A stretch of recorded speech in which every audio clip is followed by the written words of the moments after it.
This video contains gratuitous use of profanity and uncomfortable pauses to compensate for lack of professionalism and original thought. Viewer discretion advised. Oh shit! Mud shark? You're not a mud shark. You're barely even a fish. This is a Pink Podcast.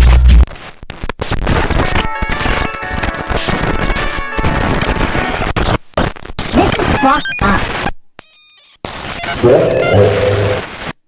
Win by 2, they're actually a podcast out of Philadelphia. Who knows to Win by 2 radio? Where's John DiCaprio? Did he ask about me? Fuck Carl!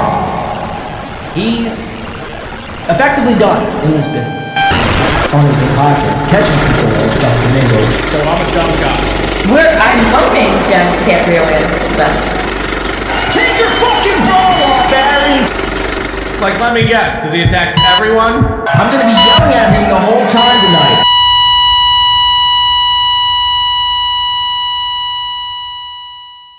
Your show sucks.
Oh shit! Boys and girls, off your fucking feet!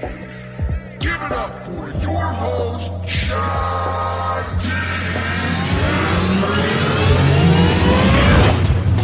Ladies and gentlemen, boys and girls, welcome into the show! Yes! We're doing it! We're in a new studio! I sold all my equipment. Can you guys hear me? And just making sure we could hear me all right. Yes, you can hear me. Perfect. Let's go. Yeah, so I decided to take a page out of Kevin Brennan's book, and we sold everything.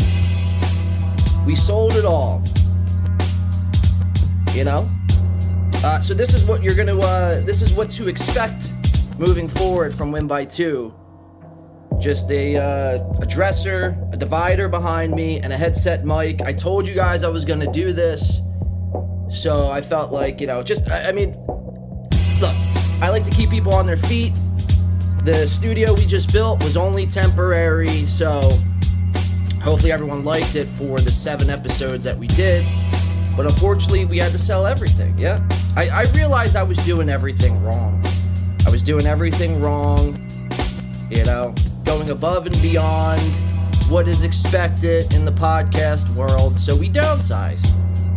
So hopefully everyone's enjoying it. Welcome into the show. We have, well, we're going to be reading Super Chats today, if any come in. If not, this is going to be a short episode, maybe 5 minutes, tops. You know, We're getting ready for Atlantic City. Gonna play some poker. Who's ready for AC, baby?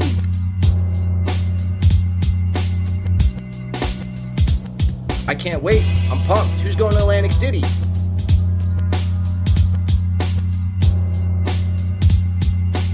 I'll be in Atlantic City. Who knows? I might be podcasting. I might be playing blackjack. I might be playing baccarat. Who the fuck knows what's going to be happening in AC? One thing's for sure. Oh, look at that. We got a super chat already. Oh, look at that. I can't pull it up on the screen. I don't have enough money to have that technology to pull super chats on screen. But Beloved Chatter says, here's a super chat to read for your super chat show. Yes, I'll like that one. Hell yeah. Shout out to Beloved Chatter.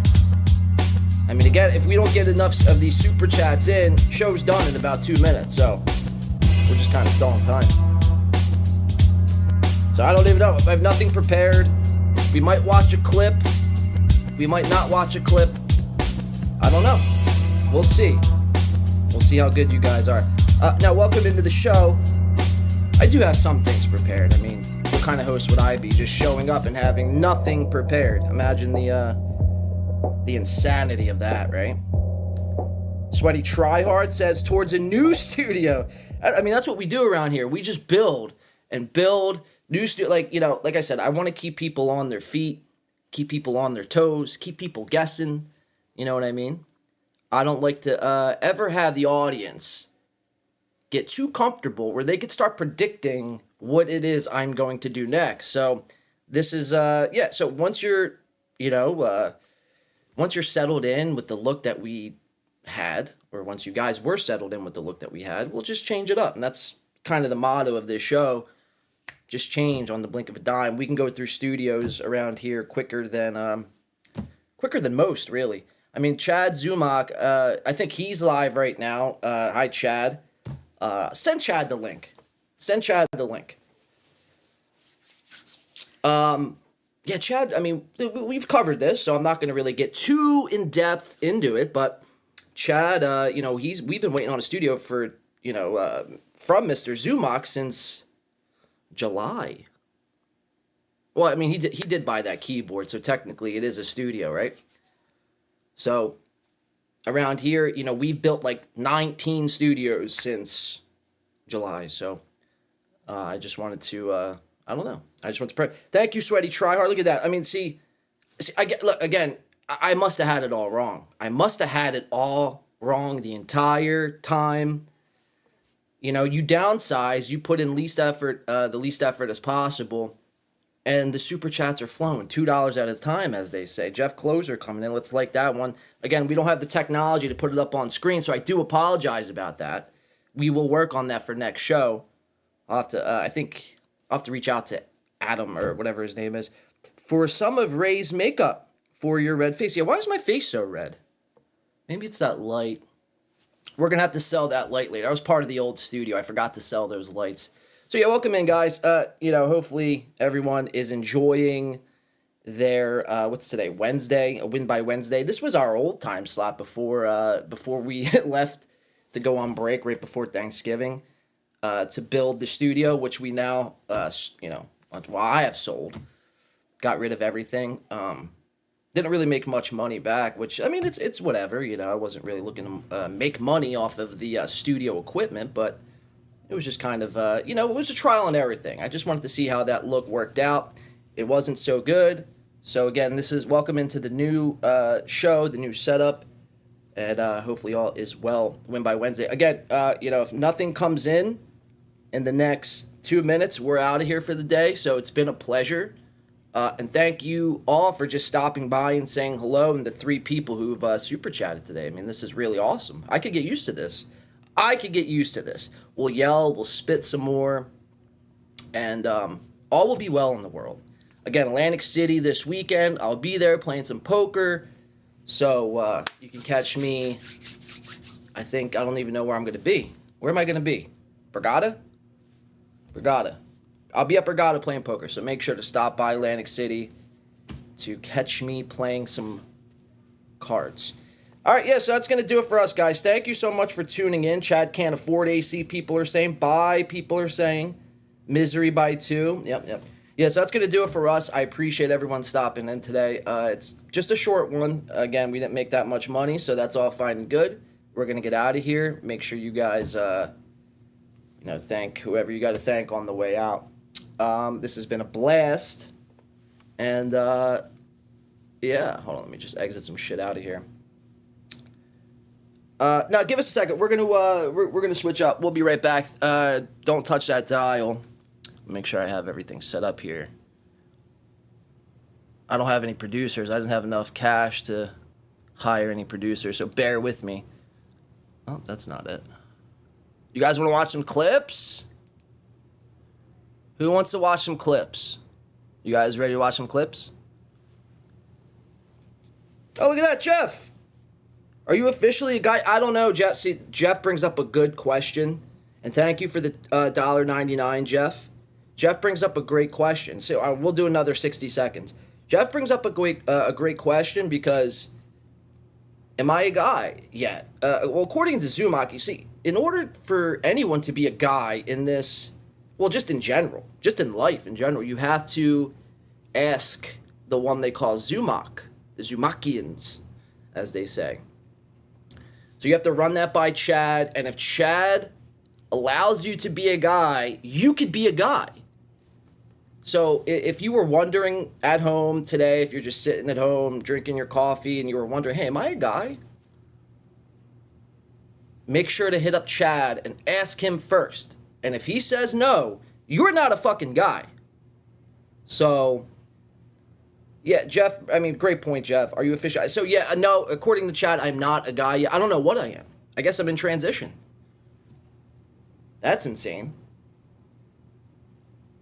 I guess I'm in transition.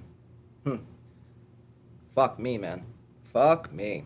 I'm definitely not a guy, says Ginger in Vegas. Yeah, well, Ginger in Vegas, for multiple reasons. But even if you wanted to be a guy, Ginger in Vegas, you would have to just run it by Chad first. Again, I don't have that authority to pass you as a guy or not. Chad is the guy you want to talk to. Chad is a guy, rest assured. Brave Blade, people are saying, thank you, Bex. Does he identify as a guy? Wait, where'd it go? Does he identify as a guy? If so, we have to respect it. Who, me or Chad? Again, I don't know. You have to ask Chad whether or not I'm a guy or not. I guess I'm. What's the universal code for when you're not sure? Non-binary, is that the thing? There's so many fucking, of these phrases. But, all right, well, this has been fun, guys. Again, thank you. We were only doing like 7 minutes today. Again, all the super chatters, you guys really keep this show afloat. Without you guys, there would be no show. Just rest assured that. Now, give me about 3 minutes. We're going to set up, and we're going to come back in strong. We got a great show for you guys. Thank you for coming along with me on this journey, on this little... Well, we're going to keep this studio set up, so rest assured, this studio setup isn't going anywhere. But, yeah, give us about 3 minutes, and we'll be right back with the full show in hand. We have a lot to get to. I'm very excited. Hopefully everyone can hear. I can't even hear myself. This is insane. This is ridiculous. I don't know why I did this. Fucking insane. All right, give us a second. We'll be right back. Nerve. Yeah. We're back. It's the best show in the fucking world. You don't get this sort of entertainment anywhere else. I rest assured that. Member for 6 months is Michaela. You guys are just too fucking kind. Sorry for the delay. We had to hop in a spaceship and get back and do home base here. Welcome into the show, guys. Hopefully everyone enjoyed that little parody cast. Welcome in. How are we doing? How are we feeling today? How's everyone doing in the chat? Are we good? We ready to go? We ready to do a show? Wait, was that was a bit? Send refunds, people are saying. I don't know. Was it a bit? Was it not a bit? We have like 10 studios around. Studio A, Studio B, Studio C. So we just hop around and we get it poppin', my G. What's going on? How's everyone doing? FK Mommy giving us a thumbs up. Hilarious, people are saying. Yeah, I mean, you know. I like to keep people on their toes. I really do. How's my lighting doing? I feel like something's off. Do I sound all right here? Do I look good? Been working tirelessly, building. That's all I do is I build studios in my spare time. When I'm bored, I just start building studios. Welcome to the show. How's everyone feeling today? Are we doing good? Happy Wednesday. Halfway done the work week already. Cheers, everyone out there. If you're drinking alcohol or whatever you're drinking out there, drink responsibly. Don't drink and drive. Yeah, so Atlantic City this weekend. This is going to be a relatively shorter show. We're not doing 5 hours. Where the fuck is my shit? We're not doing 5 hours today. We'll probably be here for like 2-3 hours. I don't know. We'll see how it goes. We have a lot to get into today. Ray Devito back in action. Huh? Fucking Ray. Where's Ray at? Ray Bend! Now we here. Got it from the bottom, now my whole team here. Got it from the bottom, now it's here. I like just corny shit like that. Yeah, I do like, yeah. Yeah. I like corny shit like that. Ray, I mean, this dude is cracking. Talk about having a psychotic break, a mental lapse. Yeah, I mean, he's really going through it. He's back at it again yesterday, freaking out over this Ary Jane character, which we're going to get into some more. He was bringing up these text messages and all this wild stuff that's been happening with him and Ary Jane, which to me, you know, it's like, I read it a bunch of different ways. I read it like he really liked her. He was head over heels for her. I mean, we saw the way he acted just when they were interacting, just on a, on a stream basis, right? Just when they were talking to each other, just on podcasts. But rest assured, he had feelings for Miss Ary Jane. And when she didn't reciprocate those feelings, well, now it's the gloves are off. The gloves are off for Ray. So we're going to get into some Ray from last night. He immediately took that episode down from last night, the Rock Bottom podcast, featuring Mr. Devito. He took that episode down, so people like me couldn't watch it, but we have ways to watch everything, even though they've been deleted off of YouTube and online. And so we have that episode. We're going to be watching that a little bit. Stevie Lou was on that episode. Let's see, my music is still going here. That's fine. I like a little music in the background. Just hopefully it's not copywritten music. So we're going to get into that. We have some Ray to get into. We have some Melton to get into.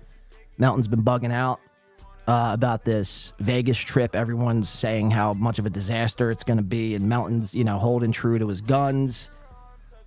It's saying that we're the losers for making fun of his event. It's funny, it's ironic how that comes to be when anyone else was having an event, it was Melton, the one who was shitting on it. And now that he has the event and when everyone's shitting on it, he's like, no, man, you guys are the fucking losers. You guys are, what are you going to make fun of us having fun? I mean, it's almost verbatim what Steel Toe used to say and still does say. So I've made this analogy in the past, a long time ago now at this point, but I've made the analogy to Chad and Aaron, Melton and Aaron practically being the same guy. And we're watching that unfold more and more and more. Now, to some people, like Citizen M, the Citizen M's of the world and some of these guys, they love Melton, and that's fine. You could love Melton, but it's when you have nothing bad to say about some of these hosts. And it's just like all you do is sing their praises and you can't see the other side of it. That's where I begin to question, because it's like, you just have blind loyalty. You're willing to follow these people off a fucking cliff no matter what it is they do. And that's where it gets kind of dicey. And that's where, I like to come in and, maybe help you guys wake up a little bit. I mean, we did that last year with Steel Toe. I've referred to this before as well, but we've done that. And we had a lot of resistance. We were met with a lot of resistance when it came to the old toe. The old toe. People hated me. They wanted me dead. They wanted to crucify me in the middle of the street, throw tomatoes at me, And, you know, a year later, look how all that panned out. So we're going to get into some Melton. We have some Chad, but I think he is live. So if you want to go watch Chad, then you're not a fan of Win by 2. We don't need you. Get out of here. Go watch Chad. That's no sweat off my fucking brow. But we do have some Chad coverage. Chad is just the next guy, much like Gino, borderline communist. We're going to get into it. I don't want to really spoil too much off the top, but Chad is just the latest guy to disagree with something that was said in a chat room, in a YouTube chat room, and throw the block, the band hammer, as they say. So, yeah, I was pretty fucked up. We made a call to arms on Sunday, right before Sunday's show ended. By the way, go check that episode out if you haven't. It was definitely a ride for the ages. We had Dr. Chow on, breaking down all the Devito clips with us. It was a great time. So on Sunday, we had a call to arms, and we were letting everyone know to go over to the Mondays with Mazers show that Chad does once a week or whatever the fuck he does, and throw tomatoes at him and really rile up Tony, and let's see if we can't get Tony to walk. Well, I did that. I followed through, and I was there on Monday chatting away. I might have made 5 chats, to which it was met with, "You're gone." So we're gonna go over that. We're gonna show you how much chat. I mean, this is war. This is a war. I don't appreciate being censored. Like, I don't take too kindly of that, right? It's like, you know, again, I wasn't even making fun of Chad. I was making fun of his boy, Tony, thin-skinned tomato Tony, who he can't handle this shit. If you can't handle it, Tony, you shouldn't be doing it. And that's kind of what I've said all along. You're a punk bitch, and you need Chad to stick up for you. Fucking coward. Tony's a fucking coward. That's all he is. Oh, Chad. Oh, Chad. Chad Win by 2's here. Oh, Chad. Save me. Save me. I mean, how pathetic. It's like, fight your own battles. Fight your own fucking battles. And to go to Chad, to ask Chad for help. So, Tony, this is only going to make me, well, you know, I'm not stopping. I'm not stopping. This is only going to make me increase my efforts, double down, triple down, and we're going after Tony Mazer with everything I got. 5 studios and all. This is a full out assault on Tony Mazer. You could tell Chad I said that too. Fuck Chad too. I was really starting to come around to Chad, but now all the people that were like, "Yo, man, fuck Chad," I didn't necessarily disagree with you or agree with you. I was kind of neutral because I like the riled up mud shark. But he ain't no mud shark. He ain't no mud shark. He's a scared shark. He's a cuck shark, as we called him. Censor shark. So we're going to get into some of that. We have this Chad stuff, Mazer stuff, Melton stuff, and we have some other things as well. This Atlantic City stuff I'm very excited to get into. Like I said, so this weekend, this is the talk of this week. If you're, you don't even have to be in the Northeast. If you are, you know, one of these high rollers, so to speak, or you're just a diehard Dabbleverse fan, you're going to be trying to make your way up to Atlantic City this weekend because you got the likes of Patrick Melton. Was my drops not working? I'm a fucking dork nerd. There it is.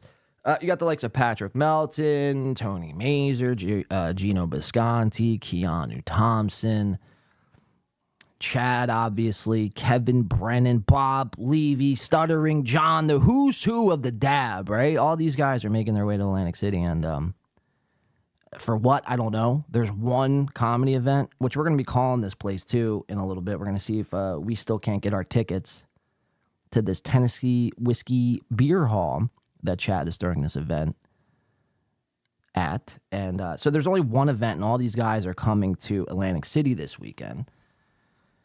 And I had no intentions of going, but the more and more I think about it, I'm like, you know, Atlantic City's only a 20-minute ride from here, so might as well pack up the car, pack up some gear, and go to AC. Why not? Let's fucking cause some havoc.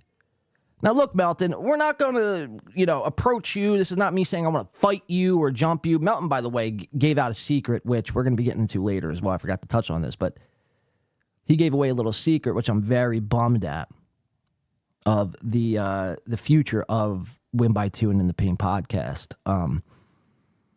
So we'll get into that later. We'll save it. But, Melton likes to flip a lot of this shit and just kind of make things up as he goes, which, I could respect at times, right? It's fun to kind of do mindless, trolls. And I get all that, trust me. But, sometimes he just speaks out of his ass. Like over the holiday break, we watched how he claimed last time they went to Atlantic City, I wanted to fight him and I wanted to jump him. And it's like, Melton, get over yourself. You know what I mean? Shut the fuck up. No one wanted to fight you. No one was going to fight you. No one's going to jump you. Relax. It is odd, though, how he finds, he's always, this is the second AC trip in 6 months, and this is the second time Melton is going. I mean, for a non-event. I mean, it's insane. It's insane. It must be nice just to be like, fuck it. We're flying today to AC for nothing. So, we have a bunch of stuff to get into. Ray Devito, too, I mentioned this, but there's a lot breaking in the Ray Devito world since our last show on Sunday. The whole English Vinglish fallout. Was Ray even in this movie? I don't know. We're going to be touching on all that. Again, not too long of a show today. I just figured I'd stop in, pop up, say what's up to everyone, kind of cover some things, because I think the new schedule of this show is going to be Wednesday mornings and Sunday mornings. So from here on out, that's when you can expect this show to air. I wanted to stop by, say what's up, because this will be the, for all intents and purposes, the last show before AC. So let's check in with the chat. How are you guys doing? How are you guys feeling? With some of your thoughts on Atlantic City. Is anyone going to? I think I asked this last time. There was 2 people in my chat room who were, considering going to Atlantic City. Are you guys still considering? I was watching Shuli earlier. Fucking the BS show. 4 fucking duds, by the way. Zenhauser, Morse, Bob, Listen to Me, Levy. Listen to me. And Shuli, and these guys, they're breaking down Stuttering John's every move now. They used to watch his show. They still do watch his show, but they would watch his show and just break down the show. But now they're in the, the very minute details of, is Stuttering John going? Well, is he going to take a bus? Is he going to fill up at the Wawa? Is he going to fucking buy a pack of cigarettes and then use the bathroom? It's like, dude, you guys need to pump the fucking brakes. Again, it's when does it stop becoming podcasting and start becoming borderline harassment? It's just bizarre. And I don't know how these guys, maintain these people. Do actual audience members or actual chatters? Because I've never gotten this way, that obsessive, right? You could be obsessed with a show and you could watch it and break it down and laugh at it, and it could be your show that you make fun of, but that's one thing. But then to go above and beyond, if I was plotting, and thinking about and journalizing every step that Aaron Emholt took. I mean, isn't that a little nuts? Isn't that a little crazy? It's and all these guys do. I mean, show after show after show after show after show after show. It's just insane to me. It really is nuts. It really is nuts. Dr. Chow, the Jaga G, I was going to say. Dr. Chow, the Mega G, put some respect on his name. His family gets money to care for him since he doesn't have the full capacity. Who's that? Devito? I don't know who you're referring to, Chow. He spoke too much truth. ODB, I suspect, was murked. Only complete simps or fools fall for her nonsense doodle. Ray is still pretending he was in the movie. Someone called him out. LMAO. He's like, I got a picture. So look, this is my takeaway from this. So this whole English Vinglish thing, and Chow, you could call in via Skype or shoot me a message on Twitter. I'll give you the number in just a second. If you want to call in, we could talk about this, because I'm going to start with the Ray stuff here. If you're busy, then whenever you want, you could call if you'd like. But this whole English Vinglish thing, so me and Chow were breaking this down. Chow had put out a few clips, a few videos on Twitter, Dr. Chow, I think the Mega G or the Mega G over on Twitter. Go check, follow him because he's breaking down and bringing the clips as it pertains to Devito. And there's a lot, trust me. Chow's on a full assault to expose Ray. And I'm here for it, man. So this whole English Vinglish thing came out on Sunday, how Ray... Well, yeah, it came out Sunday because we were talking about it. Yeah, so Ray was saying how he was in this movie, this Bollywood film called English Vinglish. Chow, me and Chow went over it, how, he wasn't in the cast, the casting credits on Google. You could Google it, English Vinglish credits. Chow wasn't in, Ray wasn't in those credits. But yet he's still telling people that he was in the movie. He was saying, there used to be pictures on his Instagram, and now there's not pictures on his Instagram anymore. He's going to have to dig up an old picture. I don't think Ray, he might have been in the movie, but I skimmed through that entire movie twice. And I know Chow has done it now probably 7 times, looking for the 1 second,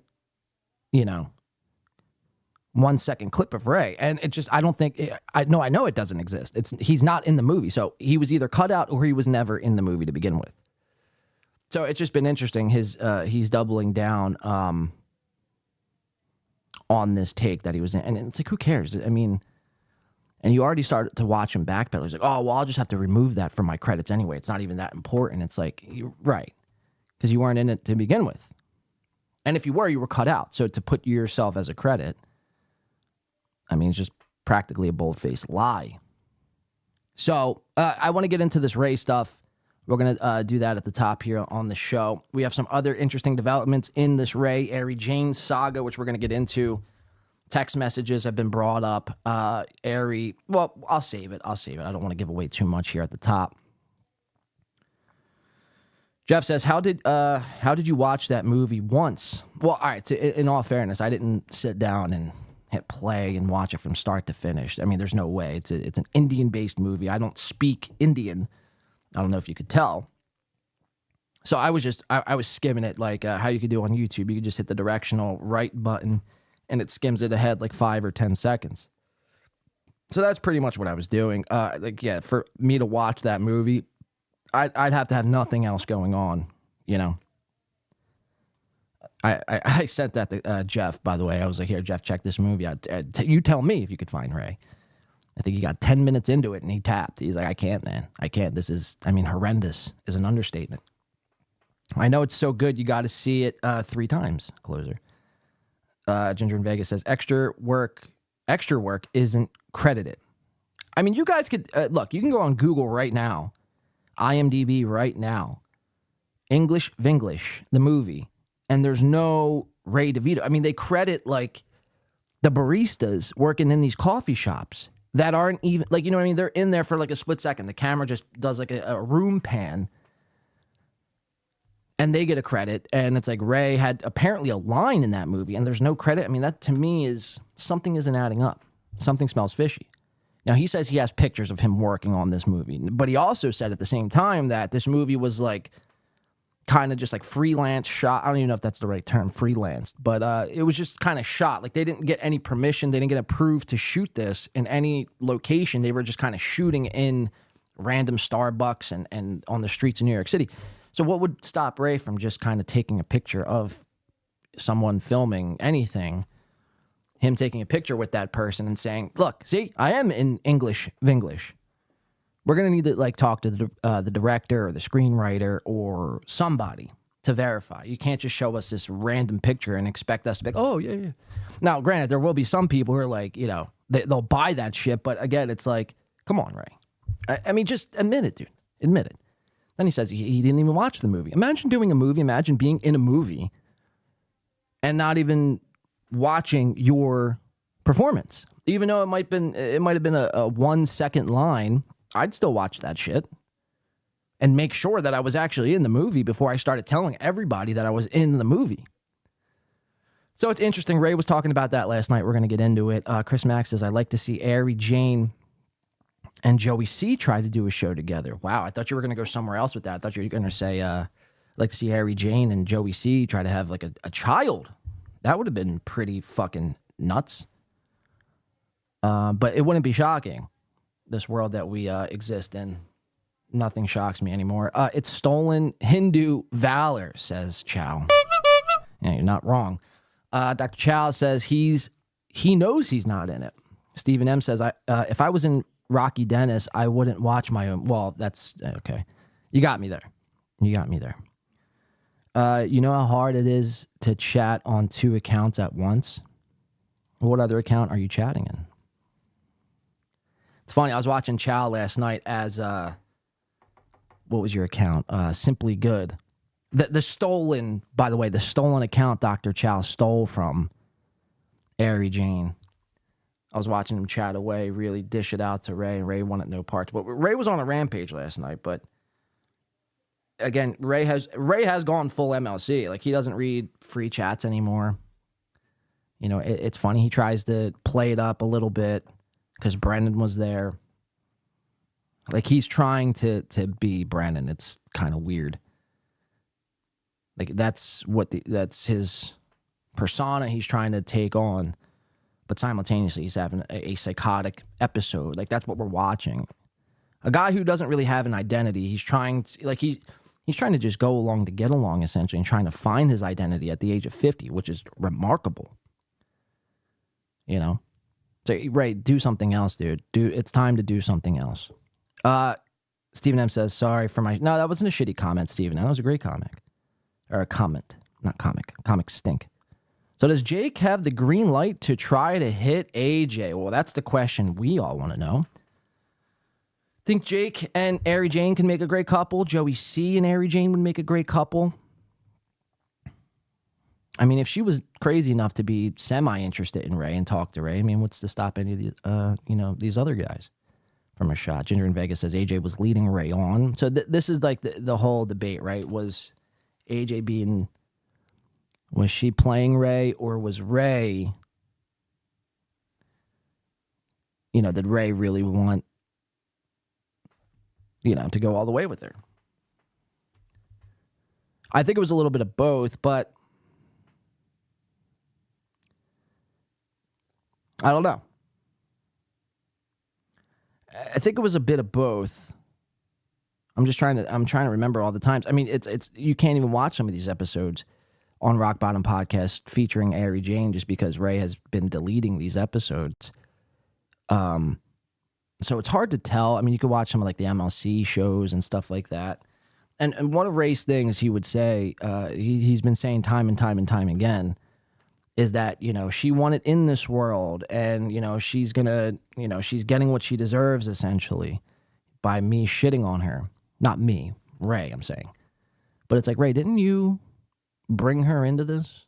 You know what I mean? Didn't you bring her on the show? Or did she actually text you and say, hey, Ray, like, I want to be involved in, the Dabbleverse, which I don't see that happening. But, all right, so I want to get into some stuff here because we don't have that much time. Like I said, I want to try to keep this at 3 hours today.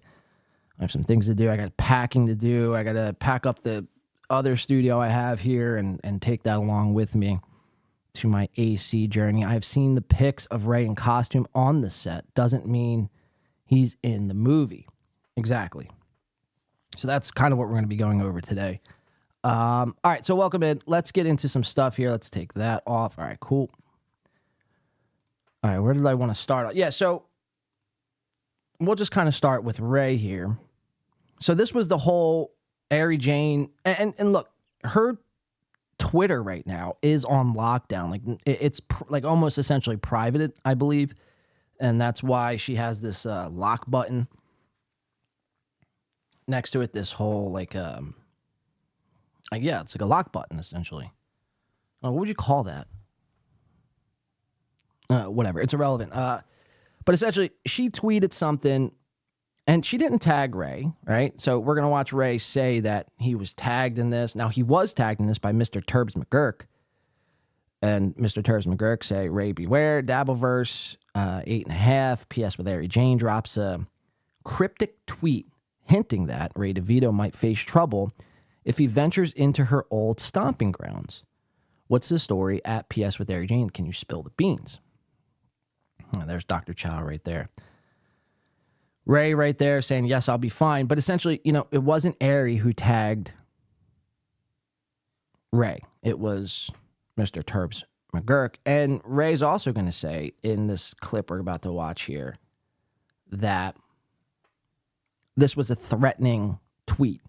Now, I don't read this to be threatening. The tweet goes as follows. Ary Jane, PS what Ary Jane says, sounds like he caught wind that he is no longer welcome in certain necks of my old woods.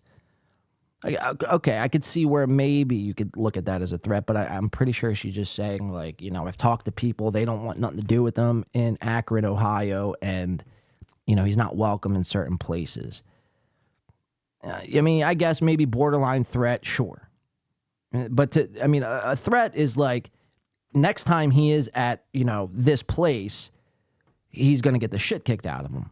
Like, that's, in my mind, what a threat would be. It goes on to say, people are pretty disappointed and pissed at him too, which, is true. And that's just not from her neck of the woods. That's practically everywhere. Again, 200 live viewers, and I'd say 193 of them are disappointed and pissed at Ray at any given time. These aren't 200 rock bottom fans. These are 200 rock bottom, disappointed rock bottom viewers, or pissed rock bottom viewers, or trolls at the very least. Shout out to my homies, she says. So that was the tweet. Now, Ray caught wind of this. He had some stand-up he was doing yesterday, apparently, with Stevie Lou. I don't even know where they were. The Stand, maybe. I don't even know. Again, I don't care. Apparently, there was someone who got kicked out for filming, which is amazing, by the way. If you guys are going to these comedy events, please keep filming. We watched this Lisa Marie, or was it Lisa Ann? I don't even know. I don't really know who she was. I think she was like a adult film star. Lisa Ann, I think it was. She got kicked out of a Matt Rife event, which was amazing. Keep filming. Keep filming. I encourage it all. You're not breaking any laws. You're not. It's a code of ethics between comics. Well, we're not comics. You know what I mean? So that code of ethics doesn't apply to people who want to get the truth out there. People who are seeking truth and justice. So film all of them. Apparently there was a guy last night who got kicked out of Ray's event for filming. It's like, these comics are so on edge all the time. Or what are they going to see? Are they going to see me bomb? It's like, yeah, that's what we're filming for. We're trying to sell our act down the road. How dare you try to film us? Okay, so again, we've had this argument. So you're doing unfinished material is what you're telling me, and you're charging people $50 a ticket plus a 2-drink minimum.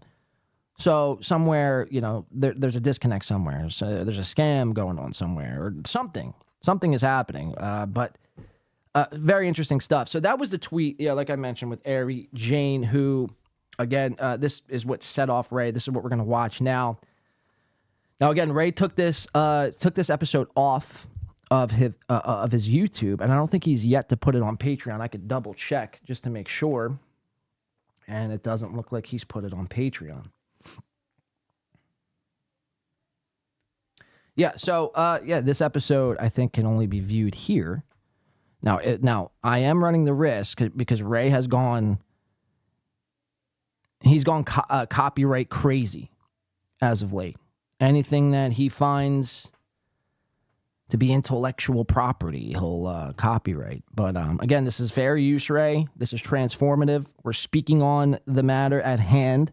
So if you're thinking about copyright me, think again. It'd be the worst mistake of your life. Trust me, we have people in high places that take care of this sort of thing, and they'll take care of it in a second. So if you're thinking, oh, I can't have this episode out there, it's like, it's too late. It's going to be out there, and there's, quite frankly, and now if you copyright strike me, again, it's a bitch move, and it will be dealt with accordingly. So don't try any fucking shenanigans, Ray. I'm just warning you now. All right, so we have this episode, The Rock Bottom with Stevie Lou. Okay, we'll get to this English Vinglish stuff in a sec. All right, so we have this episode with Stevie Lou. Let's check this out. Let's watch a little bit of this. This was very fascinating stuff. Ray and Stevie, right after their comedy event here. I'm going to take a bullet for this guy. Nobody shoot him, because otherwise I'm going to get shot. So, yeah. That was wild, man. I mean, I'm not going to lie. I don't get starstruck like that too often when it comes to comedy, but Tim Dillon is, like, for me, someone I really enjoy. You know, so I'm like kind of like, oh fuck. No, I was giving him shit because like back in the day. You like literally go back with him and used to to do a lot of actual shows with him. I never got a chance to work with them.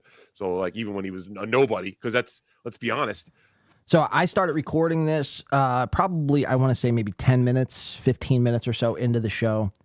I wasn't by the my setup at the moment, so that's why it's just starting at a random spot. But there was nothing really missed at the top of the show. The fireworks are gonna start here. So here, I just forget how this kind of starts. So let's play it. I haven't had a chance to watch this back at all since the recording. For a while, he was just any old fucking slap your dick around comedian out there working the scene and trying to get made and trying to make his way through, and eventually he broke.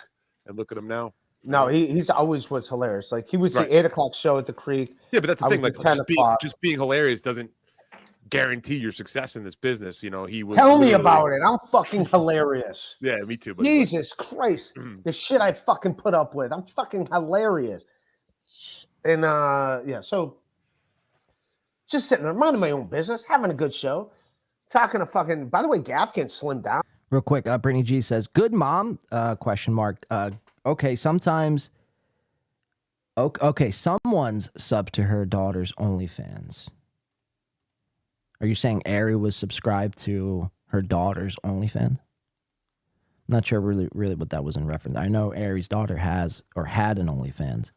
I don't know if AJ was involved though. I don't know if she was, signed up to behind the paywall, as they say, watching her daughter's fucking lewd videos. Jeff says, I can't believe Ray didn't get shed.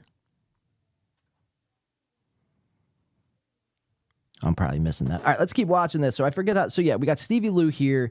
My biggest question to Stevie Lou is why do you keep entertaining? Like, why do you keep trying to go on Ray? Like, why do you keep trying to do his show, like as a guest, like as if this was normal? You know what I mean? Like he constantly gets interrupted. He constantly gets steamrolled and talked over. Ray doesn't care about what fucking Stevie has to say. He just needs somebody there. So he just doesn't seem crazy talking by himself, yelling into a camera. He needs someone there to kind of talk to and talk at. So Stevie, like, why do you keep doing this? That's my biggest question to Stevie. Why do you keep doing this? Look at that, Dub gifting a Win by 2 membership. Thank you for that, Dub. We appreciate that. Chris Mack. There's no better candidate than Chris Mack to join the Stubto. We appreciate that. Thank you, Dub, and welcome in Chris Mack. Kudos to Win by 2 Radio. Shout out, Dub. Look at that, Chris. I didn't even have to say it. What a good guy. All right, so yeah, that's my biggest question to Lou. Why do you keep entertaining this? Why do you keep trying to do this? This little powwow thing between you and Ray. Like, what is the end goal? Are you just bored? Are you just, you need to fill some time? That's my biggest question to Lou. So let's watch. This is amazing stuff here. Oh, dude, he's like skinny. Hipster Gaffigan. He looks like Hipster Gaffigan now. I didn't recognize him. I honestly didn't realize that Jim Gaffigan was there tonight until you told me just moments ago. So Chow saying he trolled him with the questions for reactions, but Stevie wasn't even able to get off any questions. You know what I mean? Like he maybe asked like one question. So was he trolling him? I don't know. I think Stevie is really genuinely he looks at Ray as his buddy, as his pal. And likewise, well, not even likewise for Ray. I think Ray just, again, like his relationships are based on just using people, really. He just uses what he needs to use out of you, does what he needs to do, and then hit the road. I mean, case in point, Ary Jane. All right, so let's keep this moving here. I think the fireworks are going to start a couple minutes in. I just wanted to see the beginning of this because, like I said, I haven't watched this back since last night. Again, I was kind of like hoping that maybe Tim Dillon would notice me But And I guess Gaffigan was there. someone tried to film him, and they came in and got that person Oh immediately. yeah. Yeah, and I know who that someone was. No, it's Again, keep filming these guys. If you do it, keep filming these guys. We're gonna have to come up with a reward system that if you do film these guys and you get caught and something happens, we're gonna have to like find a way to like reimburse you if you're doing it because you're watching the show or whatever. I don't know. I'll have to think of something clever, but if you get footage to us, obviously there's rewards. There would be reward incentives for that. Again, that's not illegal. I'm not breaking any laws. I'm paying for someone's visual content that they film. But I think it's hilarious. Like they think it's such a big deal. Oh, there's another guy filming and he got thrown out of here. It's not going to stop. You can't throw us all out of a comedy venue. I imagine like one day, like 150 of us could show up at a comedy venue and we just pull out our phone. Like, what are they going to do? Shut down the whole show? That's what they would probably do. The comics probably wouldn't even come on stage. How fucking gay is that? It's remarkable. Keep filming. Keep filming. Fred was taking pictures. I told Fred to take pictures. I told the comics Fred was taking pictures. I thought that they were saying something to Fred, but it break wasn't down the fourth Fred. wall after the show. You have. And why would you do that? Why would you fucking Fred? Right? No, Me? Fred wasn't the one. Someone else. $1 million per recording? Did you not have a word with Fred afterwards? So I think Chow's offering $1 million. I'll offer another $1 million on top of that. So we'll do $2 million per recording. Contact us, winby2radio@gmail.com. And we'll set something up. Taking a picture. All right, so let's scroll to the good part here. This is where Ray starts to get a little worked up. Yeah, you can tell. Because, somewhere around here. See, he showed me some of this work that he does when he's actually paid, and he just did that to me as a favor. I don't think he even wanted money. I'm like, here you go, man. And he definitely didn't take a second draft on it. But his other work, like the sketches that he was showing me, is like world class. He's got an eye and a. I didn't need high end shit. I'm like, dude, that's good. I like it. So that's it. What it do, Shermhead? I got 5 on it. There you go, singing again. I think that's talking about me. Yeah. Drinking his Coors. So I'm just enjoying my night. All right, so here he's going to get into it here. Enjoying my night, doing my fucking dumb jokes, and then I get tagged in this shit. And again, there's someone I blocked on fucking Twitter, someone that's blocked on my fucking phone.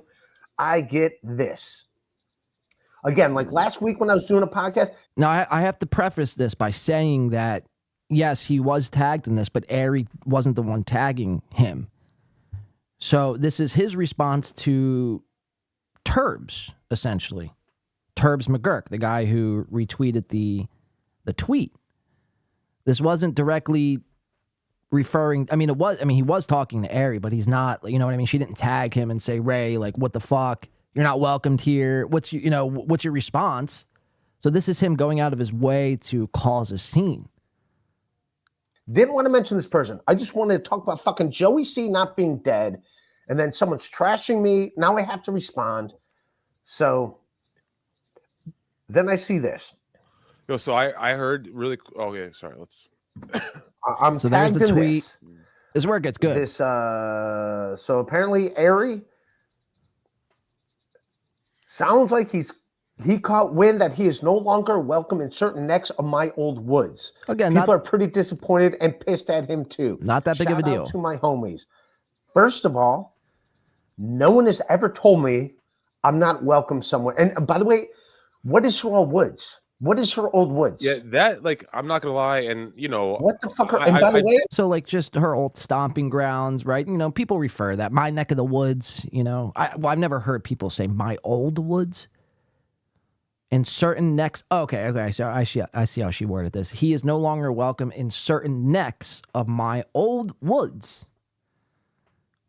Again, I wouldn't really worry too much about how she's referring to. You get it. You understand, right? Her old stomping grounds. It's not that far-fetched of a concept, Ray. She's from wherever she's from in Ohio, and she's referring to that. And that's where you both are, have a mutually I guess, mutual connections around there. So that's what she's referring to, or she was referring to. Not that hard to understand. I want to fully disclose that that I'm a friend of Ary's. I do consider Ary, a friend. I'm a friend of yours. So I'm stuck in this position where I gotta kind of So Stevie's taking the old fence-sitting position. I'm a friend of you, but I'm a friend of Ary's. Again, what happened to bros before hoes? I'm impartial in this whole thing. To me, I'd laugh at them all, but so there's no need to pick a side. But if it really came down to whatever happened to bros before hoes, I guess that's just done. People don't abide by that rule anymore. Maybe that was just a thing in the past. Maybe that's just a thing that I abided by. Maybe I'm insane for even bringing this up. I don't know. But, Ary, I mean, I don't know if you guys had a relationship outside of this, Stevie, but Ary is just an internet friend. Ray, it's like you were just with him that night. So, it would have seemed to me like you would be closer to Ray, and if it came down to it, be on Ray's side. And again, it's like, if it was really that awkward and you really were conflicted on whose side to take, you should have just probably not even jumped on. All right, let's keep watching. Be in the middle, because I like you both. But the way that she phrased that was like an old-timey 1940s grandpa. Around these neck of the woods around here, I don't think we'll be seeing no Ray Devito anytime soon. Well, the place that she used to work, I go to all the time, and they don't even think of her. They'll ask me how she's doing. They don't even know. No one there even fucking. Okay, they don't even fucking know. But guess what? I don't give a fuck. I don't give a fuck. That's mean to say. It's like, it seems like you give a fuck. I mean, you're spurging out over this.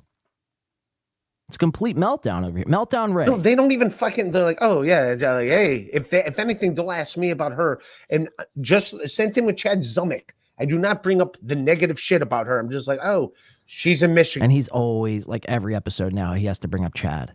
Even when Chad doesn't even pertain, and quite frankly, fuck Chad all the way. Oh, Chad burns up in a plane crash 40,000 feet above the sky for his censorship fucking antics that he tried to pull on me. How dare you, fucking coward. But it's like Ray has to bring Chad up every single episode. It's like, this has nothing to do with Chad, but here we are again talking about Chad. Again, they don't even fucking. So to be like, hey, he's not. By the way, where am I going? Your fucking sister's house? What the fuck, dude? I don't give a fuck about you. Wow. You know what I liked about her? I liked her because she liked me. That's what I liked about her most. Okay, so that's like his biggest thing. And I think me and Chow were talking about this a little bit. Ray only likes, and it's a weird thing to even say, but Ray's type is the type who likes him. If a girl doesn't like Ray, then he's not going to like her. It's just weird. You know what I mean? I've never, you like who you like. You don't like them because they like you. Because then it's like, do you even like them? Or you're just liking them because they like you? You know what I mean? They're a very weird setup here on who, like, what Ray's type is, The fact that chicks who like him, that's Ray's type. She liked me. Weird. That was it. That's what I liked most about her. Hold on. She got fucking uncool to me. See ya. And she falls for all these trolls. She falls for these trolls. Time out. Take a deep breath. So watch, here's Stevie trying to interject. Now, add some can't dynamics. Say one nice thing that could come to your mind about Ary Jane besides that she just likes you right now. If I pressed you, gun to your fucking head, say one other nice thing about Ary Jane. This is great, says Rick. I like her deodorant. Okay, I guess deodorant. That's something. Okay. Right, never mind. It was. What did he just say? Hold on, I got to play that back. I like her deodorant. Wow. So all the things, all the, you guys were like outside friends too. You hung out in real life. You might have made out once or twice. You did podcasts with each other. And the only thing you could say nice about Ary Jane is I like her deodorant. I mean, it's pretty ridiculous. You know what I mean? Imagine saying that. What's one thing you like about this person? Well, I like the product that she makes. I mean, it's just funny. Again, I mean, that's why you don't like somebody for liking you. You know what I mean? You actually have to like them and their attributes or their personality or what they're able to bring to the relationship. don't just like somebody simply because they like you. I mean, what if that person's an obsessed fucking serial killer? But because they like you, you like them. You know what I mean? So, again, just bad judgment by Ray. Again, 50 years old. This is how he's gotten through life, his entire life. And this is why he's in the current position that he's in. And he wonders why. You know, why am I still doing the same things? Why am I still acting the same way? I don't understand. It's like, you know, we see it. How is it that we see it and you're just incapable of noticing? I don't know. Pretty strange. Let's keep watching. Okay. Makes I guess deodorant. that's something. Okay. Never mind, it was her husband's deodorant, and she decided to fucking make it on her own after they got fucking divorced. She took his fucking product and then called it fucking famous ex-husband's deodorant. Never mind, she stole his fucking idea and thing and then fucking made it. But yeah, her deodorant's good, or her husband's deodorant is good. She remakes a good fucking deodorant. She fucking took someone else's deodorant and fucking remade it. Wow. And yeah, it's good. I do like the famous ex-husband's deodorant. You know what else I like? Okay, right. Time out. Her ex-husband's deodorant. VictoryPost.com. VictoryPost.com. Buy all the fucking deodorant you want. Can we get a timeout? Can I try this? So, again, free plug for the husband's deodorant, which is pretty insane. This is like now the third straight episode. He's plugging Ary's ex-husband's deodorant. And I think he said on a past episode that he still remains friends with Ary Jane's ex-husband, which is very bizarre. You know, it points to the gay notion that Ray is a closeted individual. Stevie's going to try to interject. Ray's taking a big old swig of that Coors. Pretty Stuttering John-esque, I will say. A nice skull should be inserted here. Here it is. And Stevie's going to try to interject, and this is where Ray just starts going kind of pretty fucking berserk here and just steamrolls Stevie. Pretty fucked up on Ray's part. Okay. First, deep breath. Or not a slug of beer, but deep breath. Dude, I didn't want to talk about I this said time shit. out. Now, do you hear She yourself? tagged me in shit. I didn't tag her in shit. I'm not fucking mentioning her in shit. Why is she tagging All right, me you're in about to get a shit? technical foul instead of a timeout if you don't. Listen to yourself getting emotional right now about deodorant. Right. No. Right. And Stevie just like, all Stevie really does is, see, Dr. Chow says he was asking him trolling questions. I don't think Stevie was intentionally doing that. I think Stevie was just holding up the mirror and just being like, dude, look how insane you are.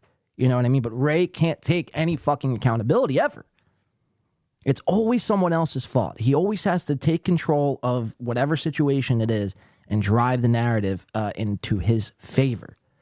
It's bizarre. I mean, Chow pointed this out. I don't know if he pointed it out on Sunday, but when we were doing like show prep, getting ready for Sunday's show, he had pointed that out. I'm like, dude, you know what? You're fucking right, because it's everything. There's never any accountability. There's never any, you know what, man? Like, you know, I probably could have handled this a little better. I probably could have, you know, been more, had better communication with her, or whatever the case may be. You know what I mean? But it's always automatically, he always just jumps to, this is why this person wronged me. Fuck them, you know? Let's keep watching. I don't give a fuck about the deodorant. It is good You're deodorant. getting fired up over deodorant right now. You know, and in the grand scheme of things, like that's. Yeah, let me fucking lose my shit. I'm allowed to lose my shit. This is what people want. She thinks that people want her to fucking go off because it's like she thinks that people actually give a fuck about her, and it's not. They don't give a fuck about her. They don't give a fuck about me. They just want to see fucking drama. That's all they want. Well, that's pretty they don't true. But in her delusional head, Not she's gonna like, fight you "Oh, on they that have my one." back." No, they. All right, they have your back. Why the fuck did this dude fucking do this? You think he did this because like he's like a supporter of fucking you? And no offense to this guy. You're talking about Turd McGurkin or who? Yeah, Turd yeah. No McGurkin. offense to Turd McGurkin. Turd McGurkin is a friend of the show and all, but he doesn't give a fuck. You think he really gives a fuck about like she in her delusional head thinks he actually gives a fuck? Then why the fuck? McGurk. I want to make sure I get that right. That's. You think Turd McGurkin gives a shit about, like, in her dumb head, she thinks Turd McGurkin gives a shit about her. And he doesn't. He just wants drama. But in her fucking little mind, he's like, he's got my back. He's a supporter. He's a supporter of me. It's like, he doesn't give a fuck about you. He doesn't give a fuck about me. He wants this. He wants me to fucking flip out. That's what he wants. You're welcome, Turd McGurkin. Hello, Turd. Do you I'm think? McGurkin. Do you think There she you just go. she just thinks he's from Denmark? By the or way, I will something? say, She's like, yeah, No, this is- coming up here, I think this is where we're gonna have to skip ahead here. But coming up here is the only time Ray. I've watched a lot of Ray material, and there's never really been a time like I've watched his specials, I've watched his little comedy clips. I've put in work for his comedy clips. I actually had to edit his comedy clips, and you guys probably heard about it for like 6 months. He was letting everyone know that Win by Two was editing his special. So I've seen and I've watched a lot of Ray podcasting. There's never been a time I quite had a laugh at Ray. Yeah, sure. I laugh at Ray all the time. It's what we do. But laughing because Ray actually made me laugh, I can't say there's ever been a time until last night. Trust me, he's going fucking completely. He's lost it. He's gone nuclear. And he said something funny here, which I don't want to. I got to be honest. Ray did make me laugh last night, so we'll get to that part. I think it's coming up here.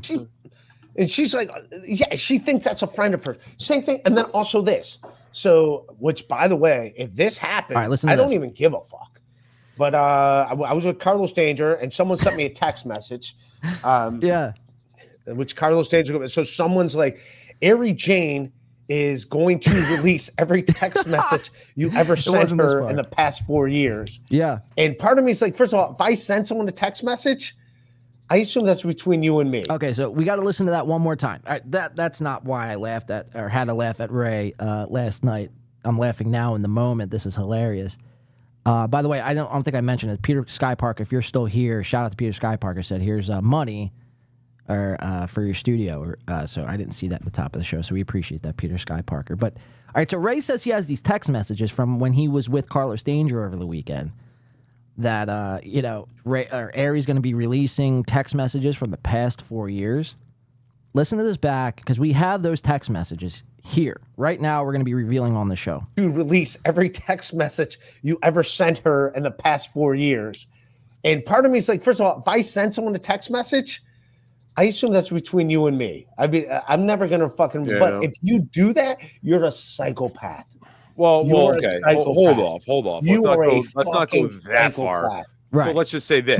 But also this. I've never sent anything. Time out thing. Stevie, it's hopeless, Stevie. You're not going to interject. There's nothing. Ray's not interested in listening to what you have to say. Again, you're just there to be talked at and yelled at.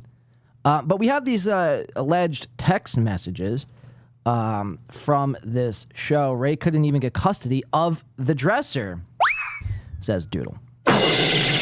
Sweet Party says, what up, fam? Ray calling someone else psycho. Yeah, that's the irony in that, right? Bluff Chatter says, oh, I didn't know that happened. Okay. You could slip into my DMs risk-free. Child says he has no mental flexibility. All right, so we have these text messages. What were these text messages being talked about? So it was simple. I mean, I was talking to Chow and over the weekend, like I mentioned, doing a little show prep. And, I reached out to Ray because I saw Chow. I was like, Chow looks pretty displeased right now. And so I decided to text Ray. So here, we'll just show you the message because he's saying that he got a text message stating that Ary was going to release all the text messages from the past 4 years, and that couldn't be further from the truth. Just again, another... Now, I don't know if he misread this or if this is just a bold-faced lie. I don't know what's happening here, but we'll go to the text. Here it is right here. February 4th, Sunday, 12:52 a.m., which was actually technically Saturday night into Sunday. I go, yo, man, dude, I'm talking to Chow right now. I've never seen him this pissed before. He's saying you crossed the line and is threatening to release all the Ary files. Again, just very... nothing to do about text messages. Mainly, it's about these files, right? There's a large filing been happening. People are making a lot of files about Ray. Ary's not the first. There's plenty of other files out there people have made. I know Tracy Jane has made some files up. Elise Edwards, I believe, has a long fucking list of files that she's been keeping and documenting. Kate Meany, another person who loves making files. So there's a lot of these people who have files on Ray, and if the moment an opportunity ever comes, they would release those files, not text messages. So I just wanted to clear one thing up. It had nothing to do about text messages from the past 4 years. It was these files, and they might be getting released. They might be getting released. I'm not sure. Again, we'll have to wait and see. That's all I could really say, because this story here is still developing, whether or not these files will be getting released into the hands of Win by 2. We might have those files available for next show. And they're damning. They're damning. I haven't actually read any of these files, but I've been told what's on them. And they're not good. Again, that has nothing to do about text messages. But just rest assured, if this is all what it appears to be from my investigation, it's not looking good for Ray. And we'll just leave it there. All right, he's bugging out about these files, or these text messages rather, but he's calling them text. They're files, mind you. So Ray is squirming. Stevie's trying to gain his composure, to which no avail. Ray's not having any of it. Join the Discord, Chris says. Yes, join. Snookerman says PDF files. These people are adults, says Doodle. Yeah, isn't that shocking? I'd rather stick my dick in a I'd rather stick my dick in a beehive than have any association with that woman. Well, can we FOIA this? I guess you could, in theory. Yeah, sure. I guess you could. B Smiley says, I hope people keep putting pressure on this liar. The pressure's on. What will happen next is going to be interesting. All right, so let's keep watching. This is Ray having a second meltdown in just a week's time. Let's keep watching. I'm timing you out. It's my podcast. Let me talk for a second, then you go. All right. Can I address what you just said? Let me finish my thought, and then you could address it. All right. But I've never sent anything egregious. So it's like, yeah, as much as I don't want someone to send release every text message I ever sent. Again, not text messages. At the same time, I've never sent anything egregious. So that's fucking content for me. So in a weird way, it's kind of like, do it. All right. Wow. You know what I mean? I don't want them to. So you hear that, Ary? He is threatening you, saying, I'll just have content out of this. I'll have shit to talk about if you release these files. So, she's, I don't really want to disclose too much here, but she's kind of on the fence about this whole thing. But you just hear him say, bold-faced, peacocking up, saying, release those motherfuckers. I ain't scared. Ray, you should be.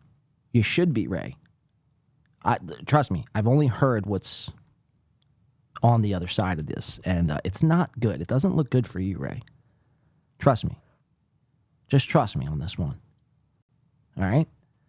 I know you think everyone's a troll, and you think everyone's out to get you, and fucking, play a game on you, and we're trying to get the last laugh. That couldn't be further from the truth. Trust me on this. You don't.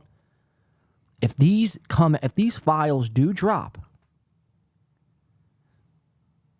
it'll be worse than the Twitter files that dropped from Elon Musk last year about how he was exposing Twitter. They're worse than that. They're worse than the Epstein files. It's bad. Again, Win by 2 might have the exclusive next show. It's not in my control, though. It's not in my hands. All right? I'd show you guys if I had these files. But, Ray, again, you might want to rethink this. Rethink this. Because it's not good. It's not good. And I've only seen 2 pages. There's 77 pages of files. So just rethink it. But it's also fucking do it. What do I give a fuck? You're giving me content. That's all you're doing. First of all, spell egregious. I'm going to fucking spell me solo podcast in a second. You got that one. Second of all, maybe not a psychopath. Beast Maya says, is it some text? No, there's no text messages involved. It's I can't really say too much without giving it all away, but it doesn't pertain to anything. That is insane. People who just release other people's conversations. It's pretty nuts. So it doesn't. Unless it's warranted, I'd say, because there are certain situations where I could see why people release certain things. But in this case, no, it has nothing to do with texts or anything like that. All right, so let's jump over, because I think this is where that's sort of wrapped up here. Let's go over into, we'll scroll to 15 minutes. I believe there's some other good things here coming up from last night's Big Rock Bottom podcast.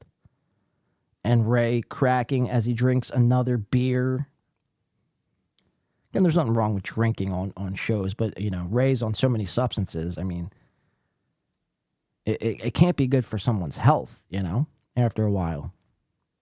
The Kepra, the Coors Light, the, not the Flocka, the fake opiates, whatever he does. I always forget the fucking name of these fake opiates. Kratom. Imagine taking Kratom. This guy takes Kratom.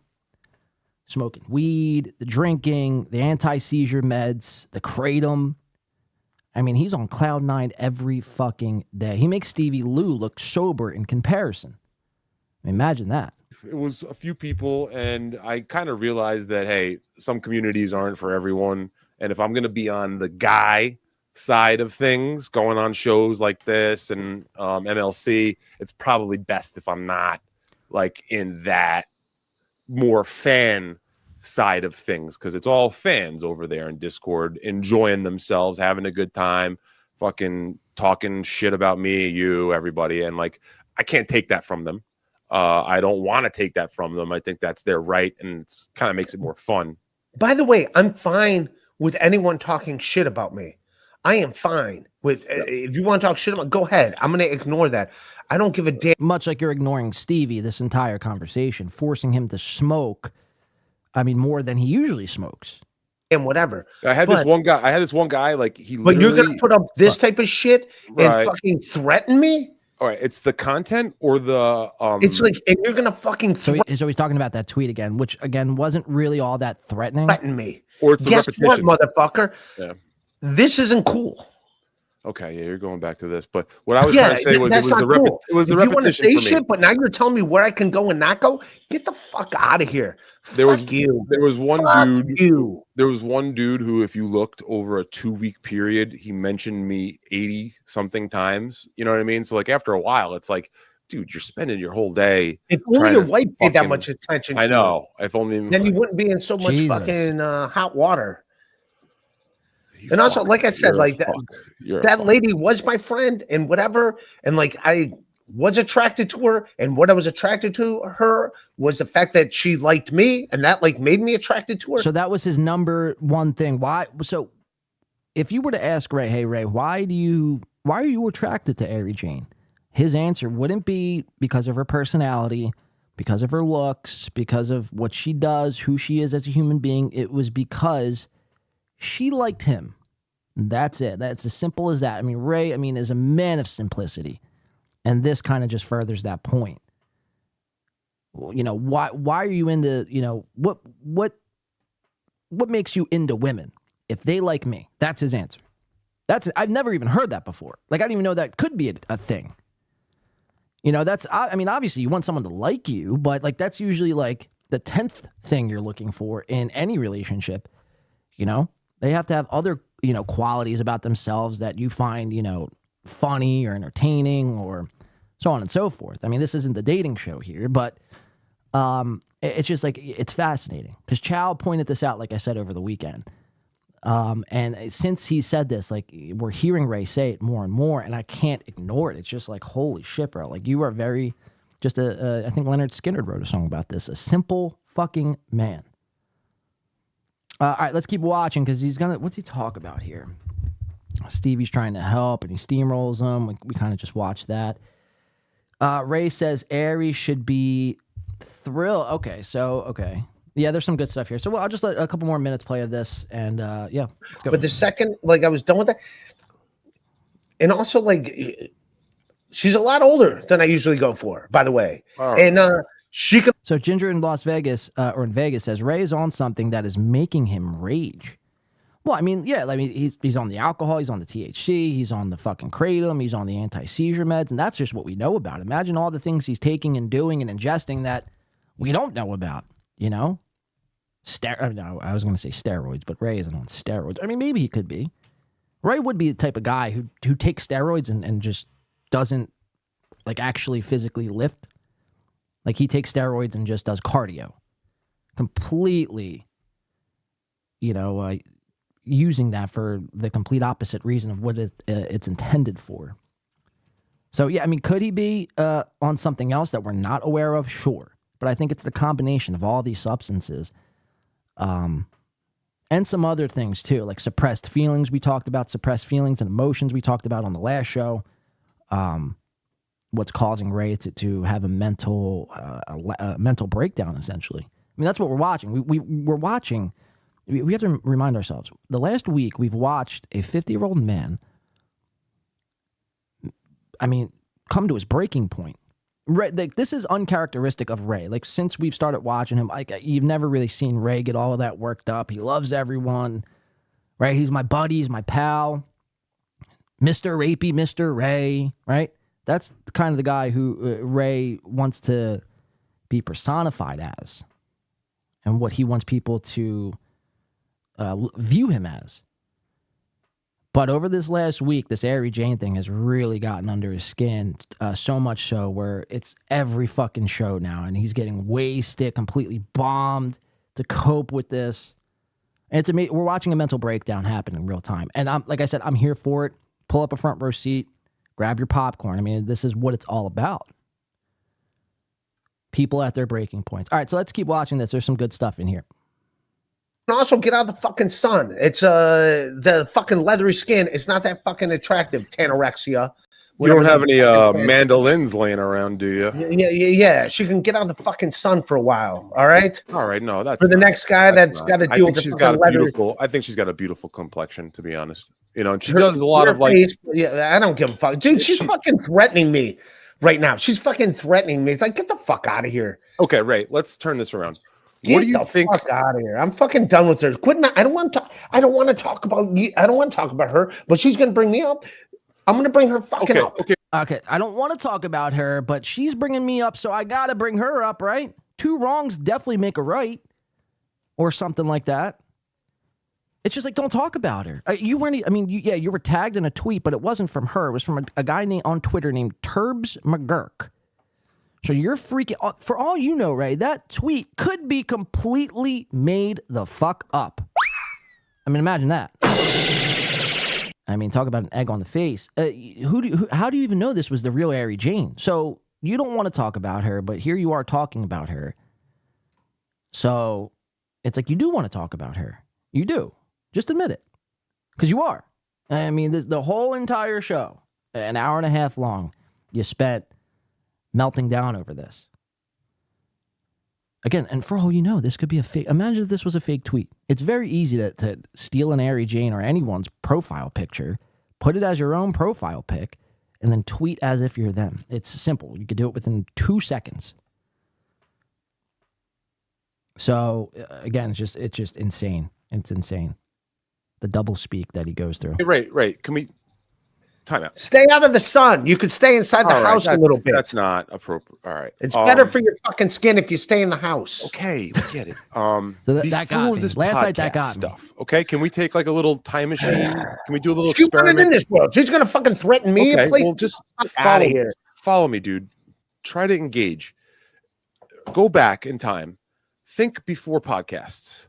What do you think? Stay out of the sun. That's what I'm saying. That's great. It's like fucking petting a lizard. Great. Pet the lizard, he says. Yeah, I'm fucking mad. I got someone threatening me on fucking Twitter. Get the fuck out of here. Well, let's have some content with this. Think about make this. Make your own soap. Don't make your ex-husband's soap. Make your fucking own soap. Make your own fucking deodorant. Make your own fucking soap. How about some fucking skin lotion? Amazing. Can you do that? Amazing. Okay. Follow me on this one. Before the podcast. She started this. I didn't do this. I didn't fucking start this. She's the one that engaged me in this shit. So yeah, I'm gonna fire fucking back. I didn't start this shit. She started this shit. Yeah. I wish her the best, but I love Angry I don't Ray. give a fuck if she's in this universe. That's great. Good for her. But if I see her at an event, I don't give a fuck. Like, you go your way, I go my way. I don't give a fuck. Like, he's not welcome in these parts. Get the fuck out of here. Fucking that's so stay out of good. the fucking sun. Stay out Go of the inside, sun. stay in the shade for a while. Okay. Can we talk about Oh, this that's though? so funny. Stay in the shade. Reminds me of that fucking tan mom from something about Mary. People say something about Mary. Who's the lady that had the fucking lizard skin? That's who she fucking reminds me of. Okay. Yeah, Jeff brings Jeff brings up a great point. Coming from a guy who wears makeup. I mean, Jesus. This guy wears fucking, yeah, right.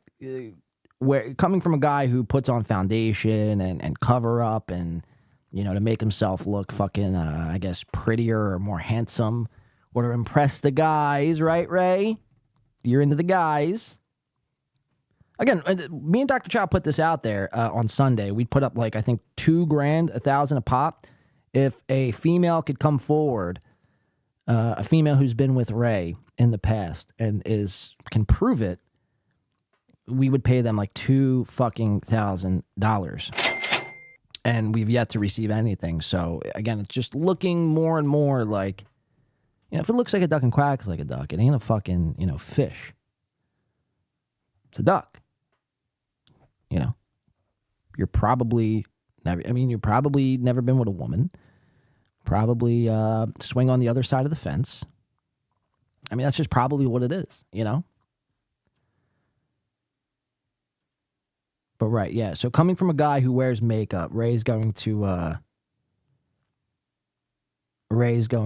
get all worked up and tell Ary to stay inside and get some shade. Italian Stallion coming in for the 20 bills. Appreciate that. And just the 20 bills. And sometimes that's great. No message. I don't have to read or answer a question. It's just 20. Thank you for your services. Boom. So she's had, okay, now I picked a chat. So she's had bad skin. Okay, got it. LOL. Right. Well, Ary, compared to, for her age, Ary's like, what, 44? She looks, I think remarkable for 44. Some people would kill to look like that in their 40s. Like if I didn't know anything about Ary and you saw Ary Jane, you would think she was, maybe 33, 37, like somewhere in that range, mid-30s. But last night I'm listening to this, and when Ray goes personal, when he's doing personal attacks, it's hilarious. He's calling her a lizard, referring to her as the character in Something About Mary, which, by the way, let's see.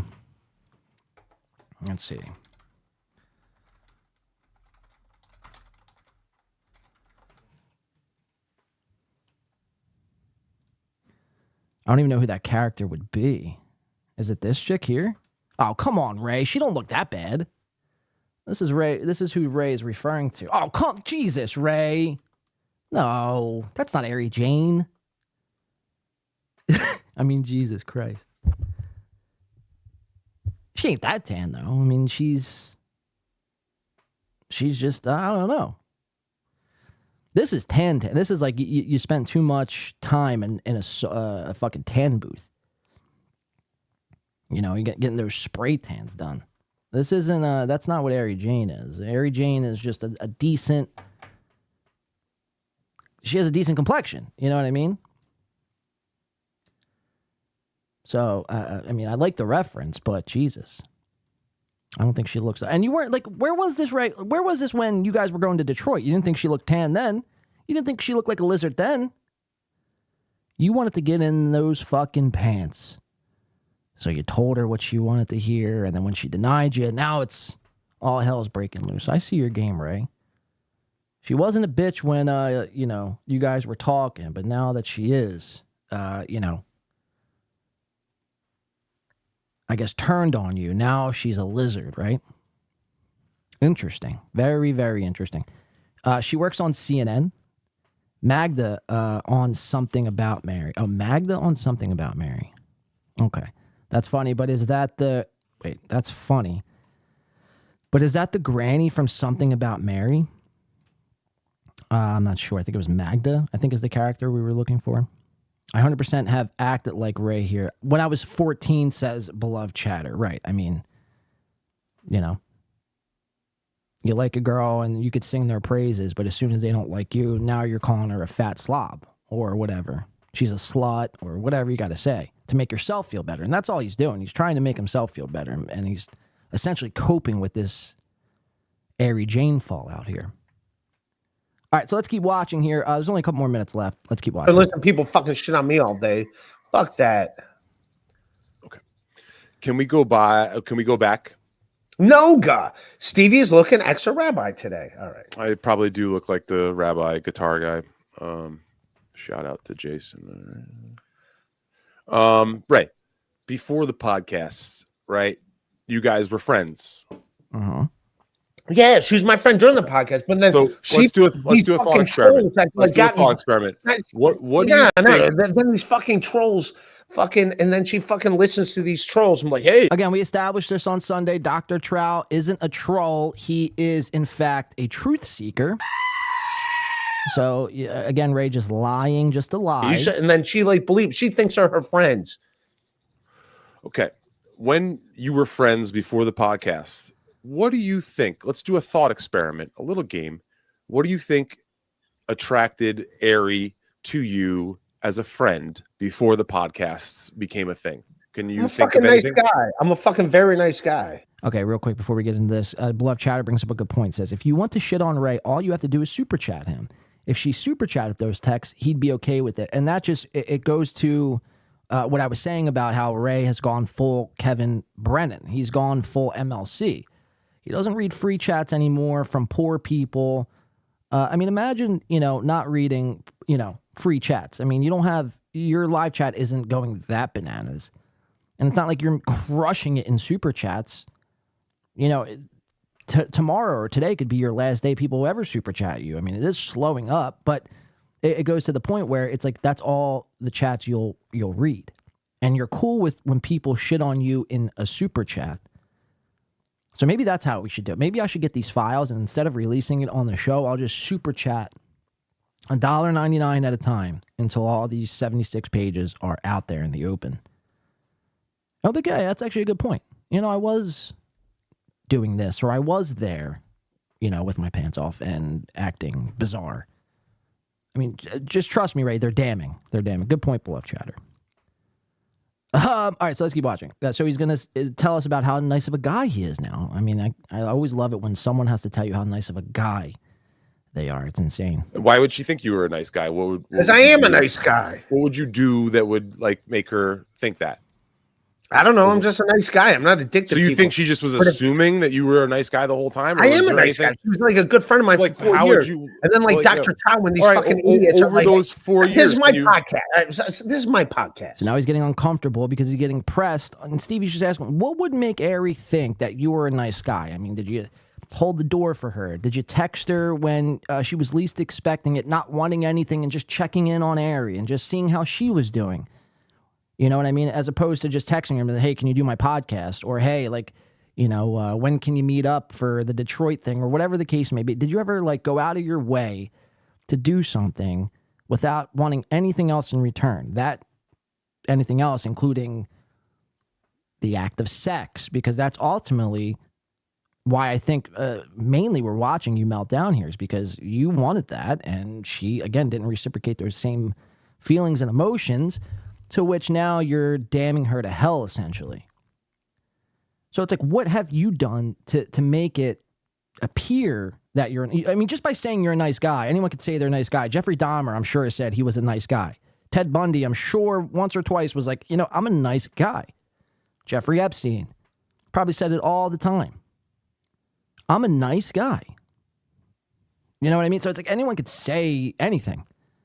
It's like saying, hey, I'm a multi-billionaire. I'm a CEO of a, Fortune 500 company. It's like, just because I say it doesn't make it true. But again, this is just, complete cope fest by Ray. Saying this so he, in his mind, in his little pea brain, he can come to accept this about himself. Even though, he knows, this is... The walls are closing in, as they say. So now he's getting pissed at Stevie, because Stevie is like, yeah, so can you give us an example of how you were even nice? And then he's like, this is my fucking podcast. Do this on your show. And let's watch that again. assuming that you were a nice guy the whole time? Or I was am a there nice guy. anything- She was like a good friend of mine like, for 4 how years. would you? And then like like, Dr. Chow, when these all right, fucking idiots are over like, those 4 this years, is my can you- podcast. This is my podcast. I Wow, was putting nothing his but a foot fucking down. nice person to her. And that's it. That's all I was, a fucking nice person to her.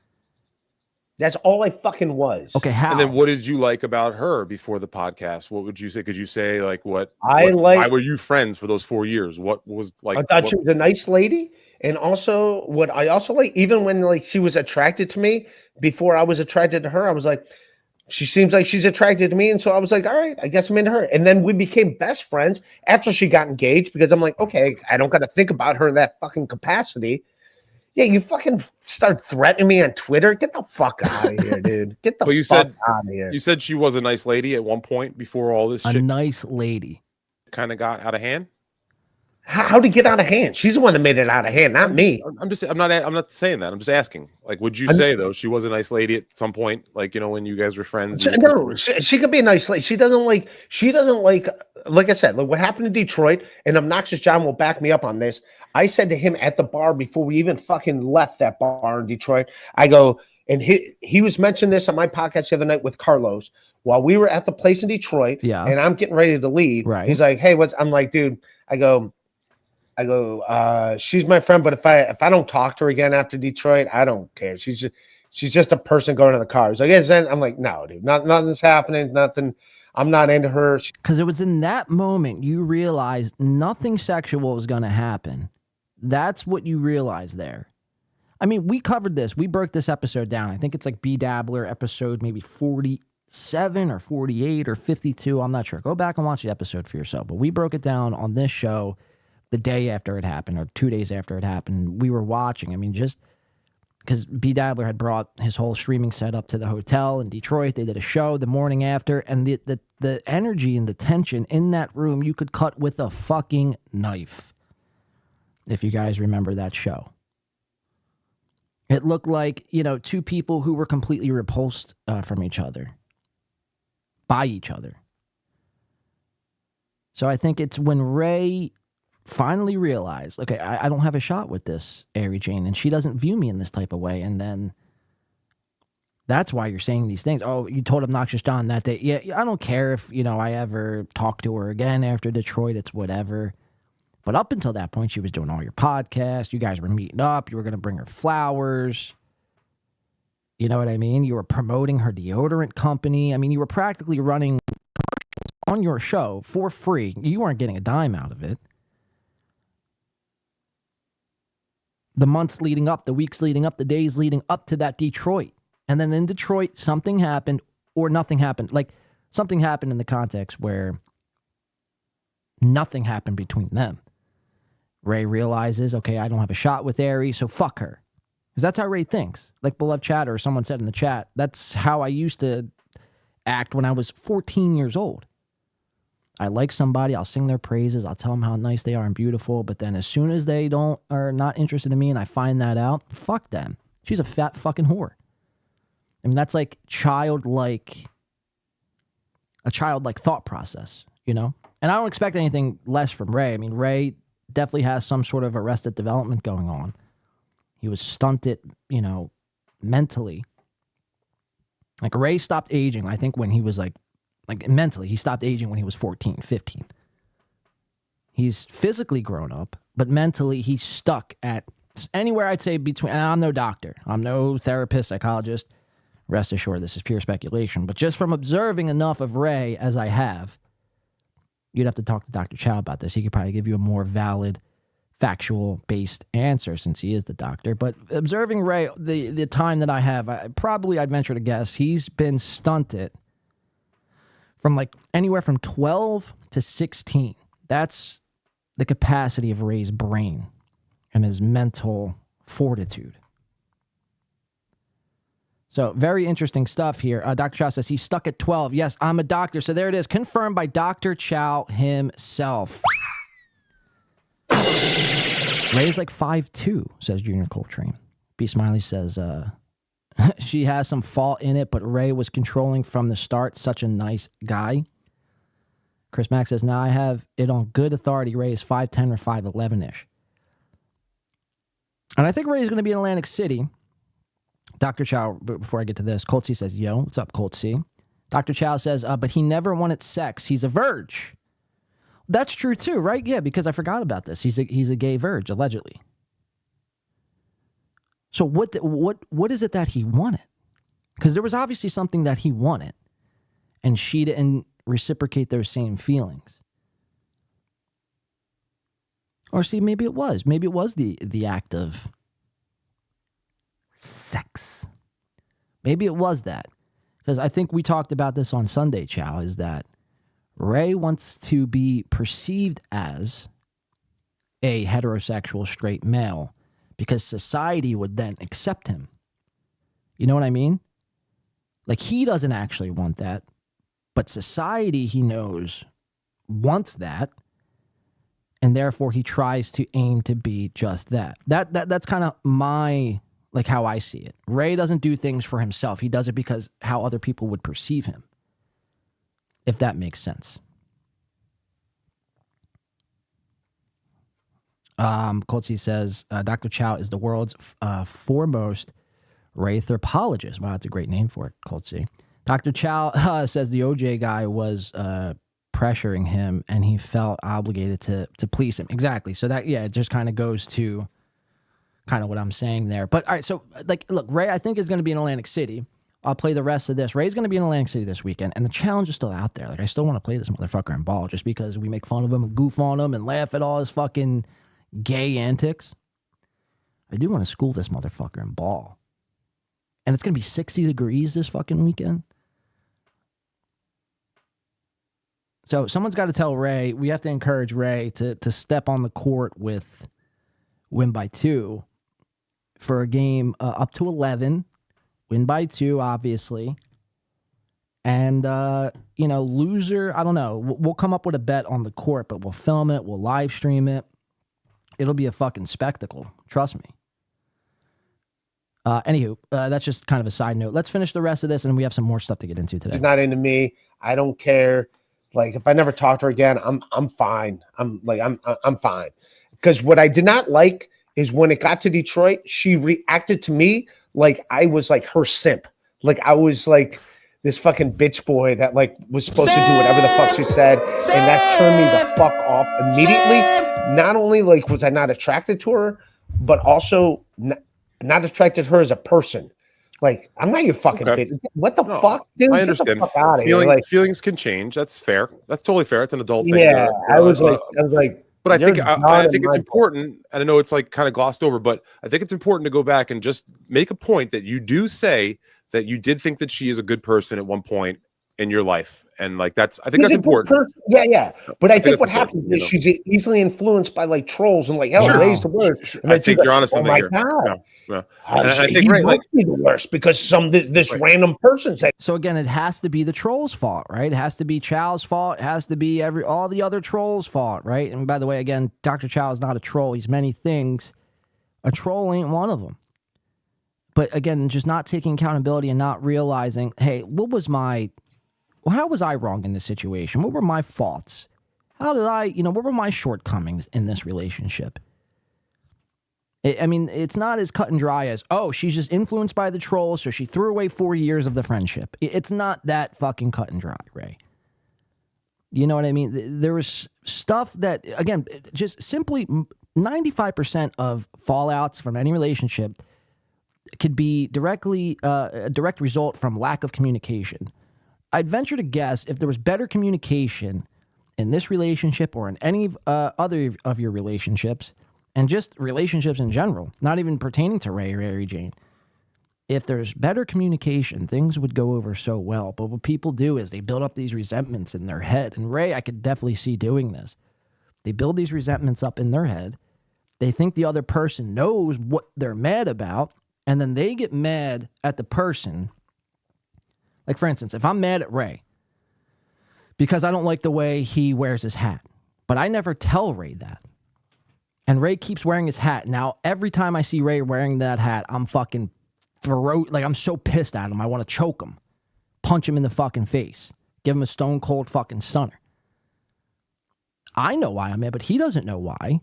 He could simply, when he's around, fix his hat, and then it would be all good. But because I don't tell him, because I'm putting expectations on, I think that he knows why it is the reason why I'm mad. I'm expecting him to change something that I haven't communicated with him. And that's, like, I could see Ray doing that, putting, expectations on Ary to do or say or act a certain way, and she didn't, and he built up these resentments until finally it all bursts. And now we're watching the fallout and the meltdown and the psychotic break. Evil Knievel jumped Ary Jane's teeth, says fucking Detroit by Dark. That's amazing. Soft would have fixed it by now, says Citizen Macabree's Poppy. Leo Gunn says he's tall and thin in person at Junior Coltrane. Very off-putting. Stephen M says, I am Cornholio. I need TP for my bungle. Nathan Bickle for, I guess that's Australian too. Says, bruh, is your screen... I hope to God it's not. Oh, now it is. Yeah. Sorry about that. Thank you, Nathan Bickle. How long was that out for? Blade, we're stuck in the chat. Okay, I got it. How long was that fucking out for? That's pretty fucked. Oh, it wasn't that bad. It was like... Thank you, Nathan Bickle. See, it's people like Nathan Bickle. 90 minutes, says Jeff Closer. Holy fucking shit. It's probably my fat fingers. I went to go hit a sound drop and it changed. Thank you for 48 minutes, says Snookerman. Maybe like 2 minutes. Okay, thank you.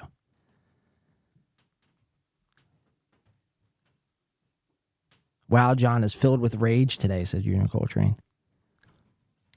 Such a harmless, innocent, nice guy is Ray. Yes. I remember parking my car behind the comedy club and watching Ray walk past me.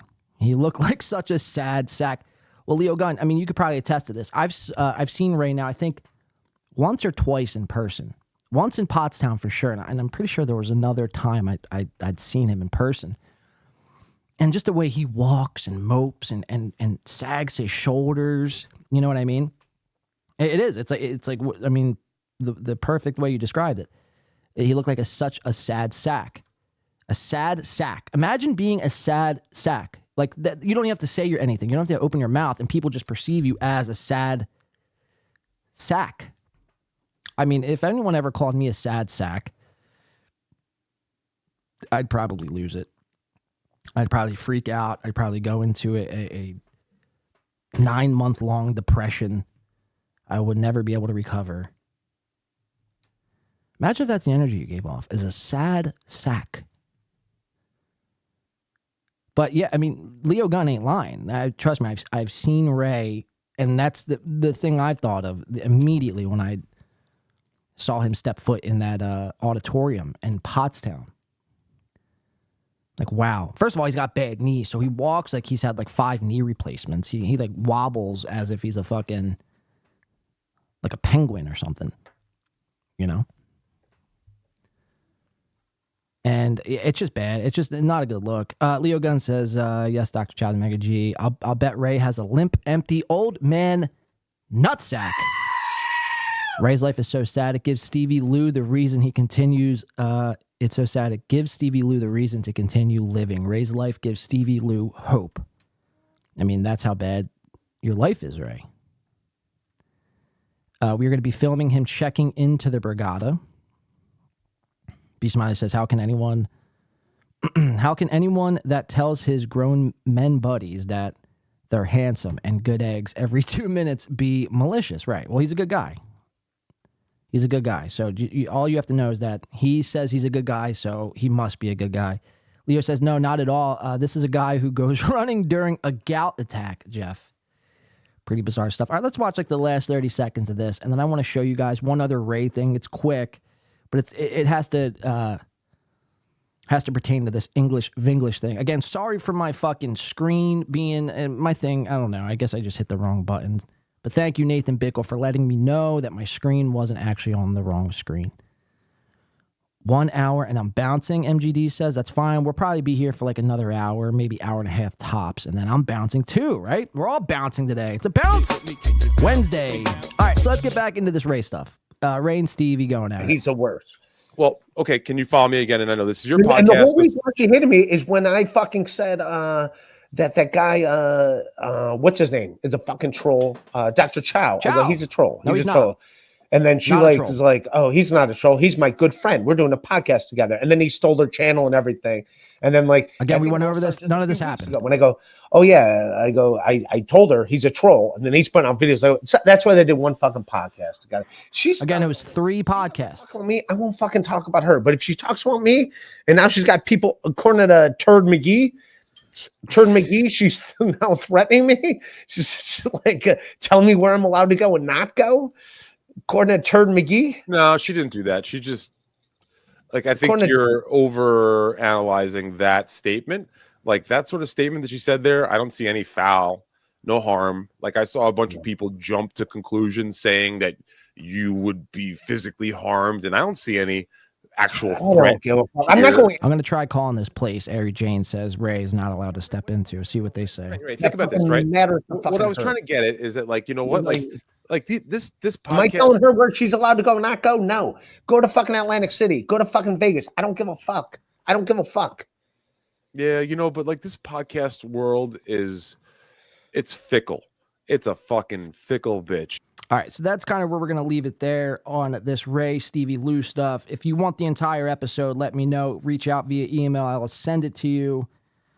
Here, we're going to look up this place here. We're going to see if Ray is, in fact, banned from... if Ary Jane really got Ray banned, it would be one of the greatest things of all time.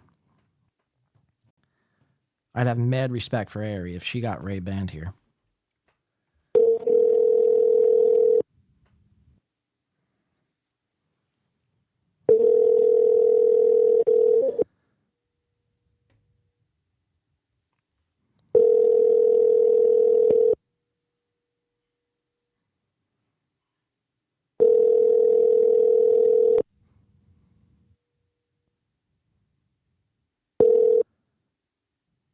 Hello, we are not available now. Please call again. All right, so it looks like they are unavailable. We'll try maybe calling back at another time. Trying to get to the bottom of whether or not Ray is actually allowed at this place, or if he's just making this up, or if Ary has some sort of pull in Akron, Ohio. But all right, so that was Ray and Stevie from last night. Again, reach out if you want the entire episode. I will send this episode out. Again, Ray, if you copyright strike my channel, it's a bitch move. Don't think about it. I want to go switch gears over into this English Vinglish stuff here. So this was Ray from, I think, 2 nights ago. Now, people were getting on him about the English Vinglish and not being in the movie, even though he says he's in the movie. So I just want to play a clip, and then I want to show you guys the IMDb of English Vinglish, all the fucking cast members, and how Ray isn't there at all credited. See, Dirty Works. Dirty Works is good. Come on.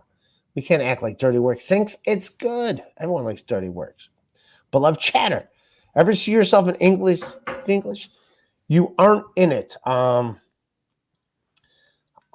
guess I'll have to find the pictures that I was in. Like I said, I never watched the movie, but yeah, I was in it. I got paid for fucking being in English Vinglish. But yes, I'm in that dumb movie. Like I said, again, how can you say with such confidence that you're in this movie when you just said out of your mouth that you didn't even watch the movie back? There for a little bit, but I never watched the movie. Right. So how do you know that you're in it, Ray? That's the whole thing. You're saying one side of your mouth. I know I'm in it. Haven't watched it, but I know I'm in it. How the fuck would you know? How would you know? I mean, how is it that I watched this movie 3 times? Chow's watched this movie 7 times. I have other people in the audience watching this movie, and we weren't even in the fucking movie. This isn't an American-made flick. This isn't like, Along Came Polly or any of these other movies that I actually enjoy. I'm doing this, just because you're saying you were in this movie. So that's why we're watching it. Like, I have no interest about this movie or in this movie other than to find out whether or not you were in this flick. How is it that we've watched this movie several times, and in 12 years? You've never watched this. How is that possible? How is that even a thing? And then you credit yourself and you go around telling people that, yeah, I actually was in English Vinglish. All right, so we're going to go to the screen here. Here's the cast of credits. This is from IMDb. You can see full cast and crew, English Vinglish 2012. And, we'll just scroll. I'm not going to read you all the names. They're hard to pronounce names. They're Indian names. I'm not really good. I'm not fluent in Indian. Adali Hassalani. We got, just a lot of people. No Ray DeVito. You guys let me know if you see Ray. If I see Ray here, I'll quit my show right now. I will quit. I will sell it all. And I will do something else on my spare time. But there's no Ray. Rajiv Pahuja? Is that Ray? A dancer? Maybe that's Ray's alias. Rajiv Pahuja. Again, look, even this guy, Vin Kradakorn. Vin Kradakorn is uncredited and got a credit on IMDb. How is it that Vin Kradakorn, wasn't even credited and got a credit? Here's another one. Justin Orman. Very simple. It seems like an American name, but that's an easier name for me to read. New York City pedestrian, uncredited, but still gets a credit. All these motherfuckers. No Ray DeVito. Again, now he says he has pictures, which, he might have been on the movie. He might have actually been in the movie, but, again, he was probably cut out, if anything, or he lied about it. Because, again, there's no credit of Ray. There's no instance where I see Ray DeVito. And I'm searching, again, just scrolling through. Ruth Aguilar, Kevin Ross Nathan. That's an easy American name. Even Damian Thompson was credited. Here's a line server, number one. They're crediting line servers. Greer C. Morrison. Looks like a happy, well, I don't want to finish that sentence. But she looks pretty thrilled to be the line server number one as Greer Morrison. Happy to be selling Black History Month. Jennifer, look at this one. Maria Pendolino. Pendolino. I don't even know. Anyway, she was Jennifer in this movie. We know that. No Ray. Jared Thompson. Charlie Wenzel. Heather Hurst. Sidney Jordan Merrill, the second. No Ray. So again, until these pictures come out, or even when the pictures come out, I'm going to just go out on a limb and say Ray DeVito was not in English Vinglish. Can't even pronounce the movie. English Vinglish. There it is. All right, so that's the Ray stuff. We're going to be keeping an eye on Ray moving forward. Again, I know I started this year. I came back, started this year. I'm like, listen, I vowed to not cover Ray anymore. Because it's like there's only so much that can be said about Ray. He acts the same exact way all the time. There's not really too much ground to be broke. There's not a fourth wall to be observed and witnessed. Like, there's no spectacle in covering Ray unless there's like some big meltdown or freak out or fallout. And it's like a month later, here we are, Ray's melting down, freaking out, damning people to hell. Again, we might release these files on air on Sunday. So keep your eyes peeled for that. I'm not sure. It's not verified. It's out of my control, but we might have these files that would be, again, if they did come out. Now, granted, like I said, I only saw 2 pages of the 76. If they were to come out, it wouldn't be good for Ray. Ray, so I want you to rethink some things and maybe adjust your tone before you start posturing and peacocking yourself. All right? Because, again, it's not good. Not good for Ray. All right, so I want to move on here. Enough about Ray. And I want to move over into, we have this mountain stuff. All right, let's do this Chad stuff first. I want to do some Chad. and I want to do this Melton and then a little bit of this Point Dabble Point, and I think we're going to call it for the day. Again, a very shorter show today, just a check-in. I think we are going to be in Atlantic City, so if you are going to Atlantic City, look out for me. It's going to be hard to see me, though. You know, I'm a pocket person the size of a Pez dispenser, so I don't know how we're going to be able to communicate, but maybe I don't know. We'll have to figure out something. But no, if I'm up there and I see some of you in AC, don't hesitate. I won't film you. I'm not looking to film pedestrians, only people who proclaim to be comics, and they're really not comics. So don't worry, you don't have nothing to fear. I'm not looking to film the audience at all. Come up, we'll have a drink, maybe play around a blackjack or so, and we'll keep it moving. Again, I'll have some Narcan on me, so if anyone steps where they're not supposed to and accidentally falls face first into a fentanyl needle, we'll be able to take care of that. So, it'll be a good time. It'll be a good fucking time. All right, so I want to move over to this Chad Mondays with Mazer. Chad, again, it's a full-on assault with the one they call Zumach. That's a fucking fact.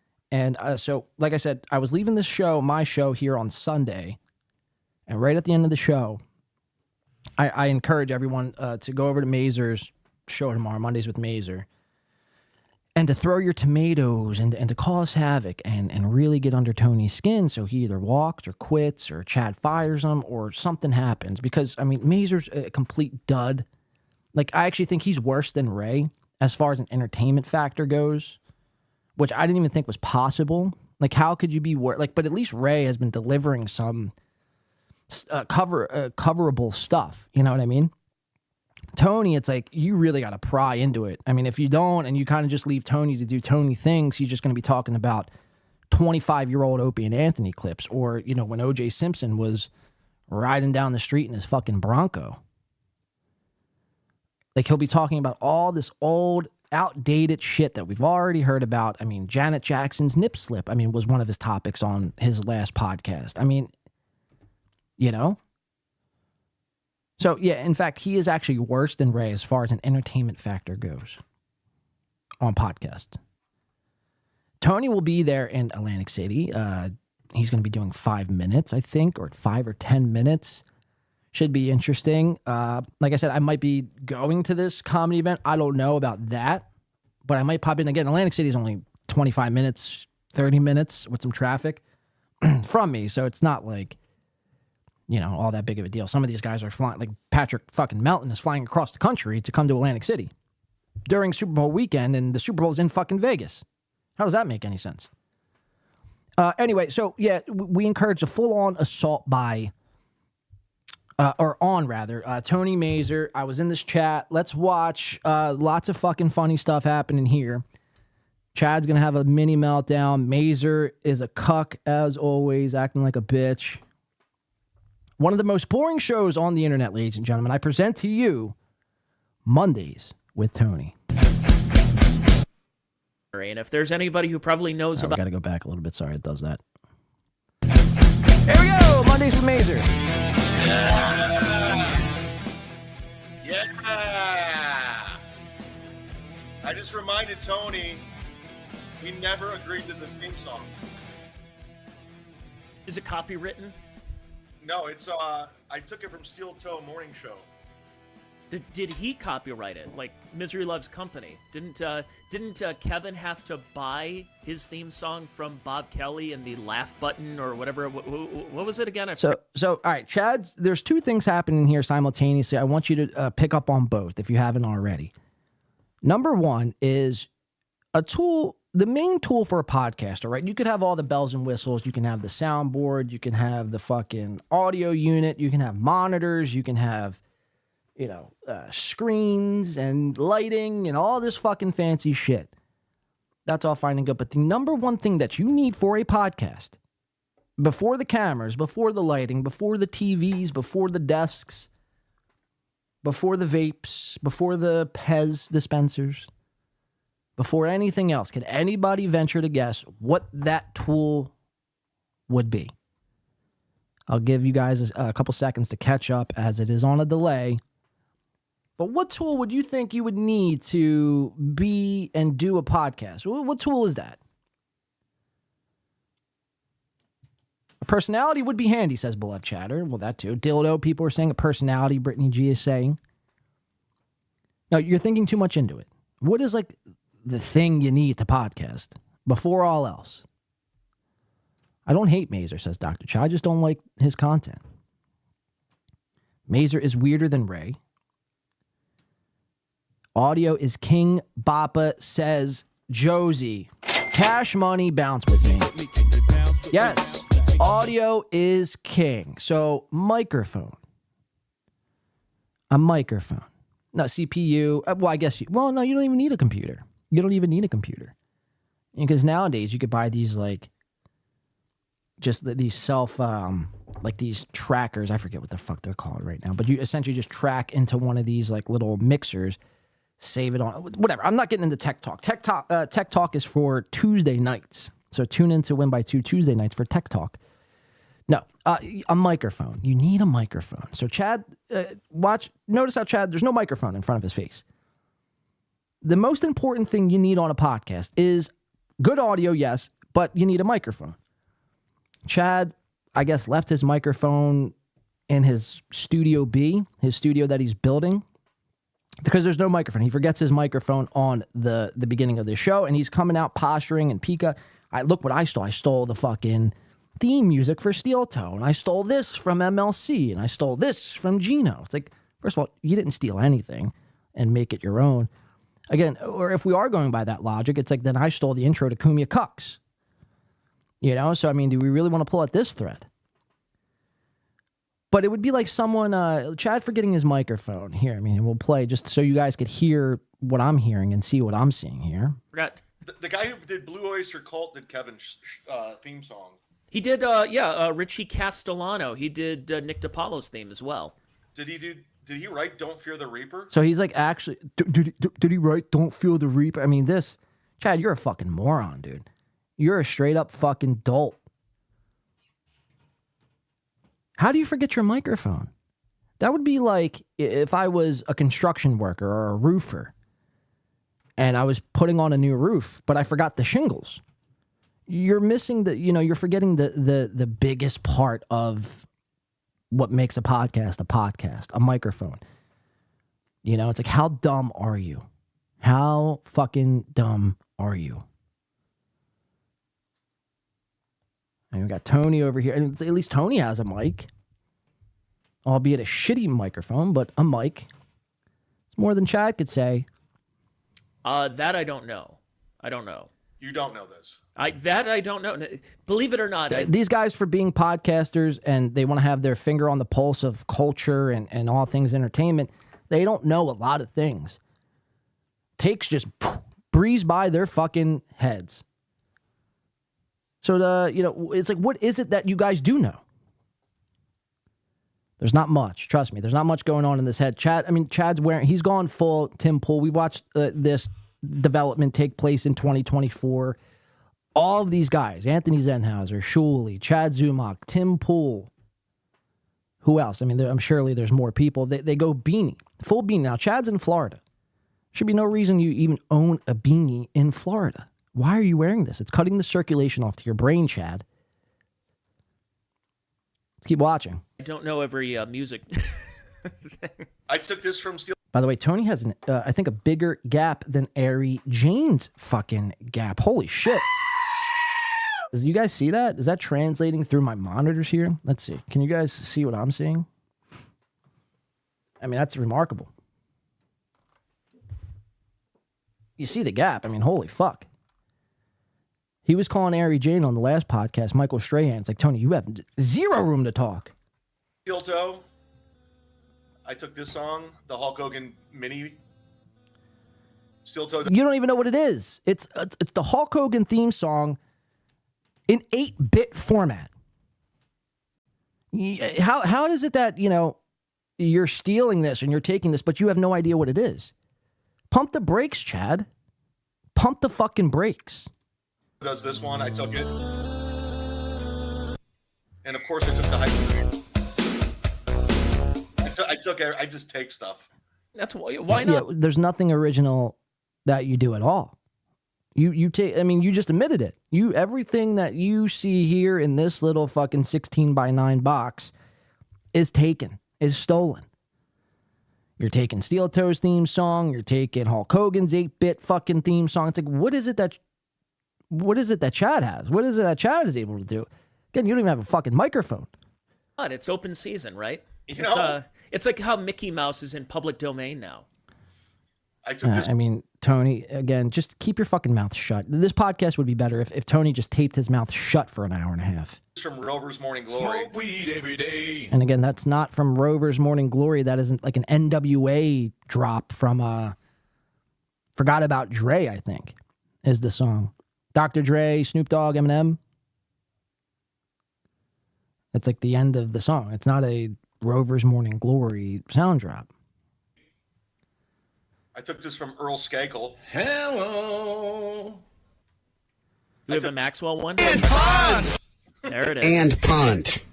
So, I mean, riveting stuff here, guys. And we're in a minute and a half in, and you're just playing sound drops. I mean, to Tony, this is the funniest thing Tony's seen since, Louis C.K.'s last comedy special. This is killing for Tony. I took this from Big Chuck and Little Chuck. I mean, this is what it looks like when you officially have run out of ideas. A fucking clown show. I took this from the NFL, which will be this Sunday at Jim Florentine's Super Bowl party. Tony Mazer, Mrs. Mazer. We'll be there. I'm looking forward to another trip to Atlantic City this time around. I'll be there on Friday. Listen to this. Tell me you're obsessed without telling me you're obsessed, Chad. I'm looking forward to another trip to Atlantic City this time around. I'll be there on Friday. I believe you're coming in Saturday, right? Kate Meany's coming. You're gonna completely fucking talks over and steamrolls Tony. Tony's like, yeah, I think you're coming in on Saturday, right, Chad? Like, what's the update here for this Atlantic City fucking thing that nobody cares whether or not Mazer and Zumach are at? If you guys canceled last minute, nobody would give a fuck. The world would still move on, guys. But watch Chad completely just ignore Mazer. Again, this is how you know this podcast, I mean, is really on its last legs. When people are just steamrolling, when the host just steamrolls the co-host and vice versa. We just watched it with Ray and Stevie Lou. Now, granted, that's not, Ray's typical fucking co-host, but the point remains. It's like, tell me, and that's the number one thing for a host too. And well, not the number one thing, but one good quality a host needs in order to be a host, a podcast host, is the quality of being a good listener. Chad is incapable of being a good listener because Chad, much like Ray, is a complete and utter narcissist. All he cares about at all times is the appearance and the image that Chad Zumach is presenting out in the world. And does he look cool? Mind you, I mean, these are 50-year-old men still worrying about if they look cool or not. Pretty fucking gay. Look forward to another trip to Atlantic City this time around. I'll be there on Friday. I believe you're coming in Saturday, right? Kate Meany's coming. You're gonna meet Kate Meany in person. She has they do have that We Are the World documentary, and if there's anybody who probably knows about that song more, it's Kate Meany. Dude, I'm not. By the way, Chad's looking extra pudgy lately, huh? Holy fuck, Slim Fast. Pump the brakes on the fucking Whoppers, huh? That's why I think it's hilarious when guys like Melton or Chad, they call the other one fat. Now, granted, two things could be true at once, right? Chad could call Melton fat, that be true. Melton could call Chad fat, that could also be true. But the irony in both of it is they're both fucking fat. It's settle down. You don't need to go to Wendy's 3 times a day. You don't need to drink that extra fucking Miller Lite at the end of the night. I mean, a nice water, some kale, maybe a piece of broccoli. That would suit you better than whatever you think, or whatever it is you've been doing. Because, I mean, really looking fucking quite pudgy as of late. Holy fuck. familiar with her father's career.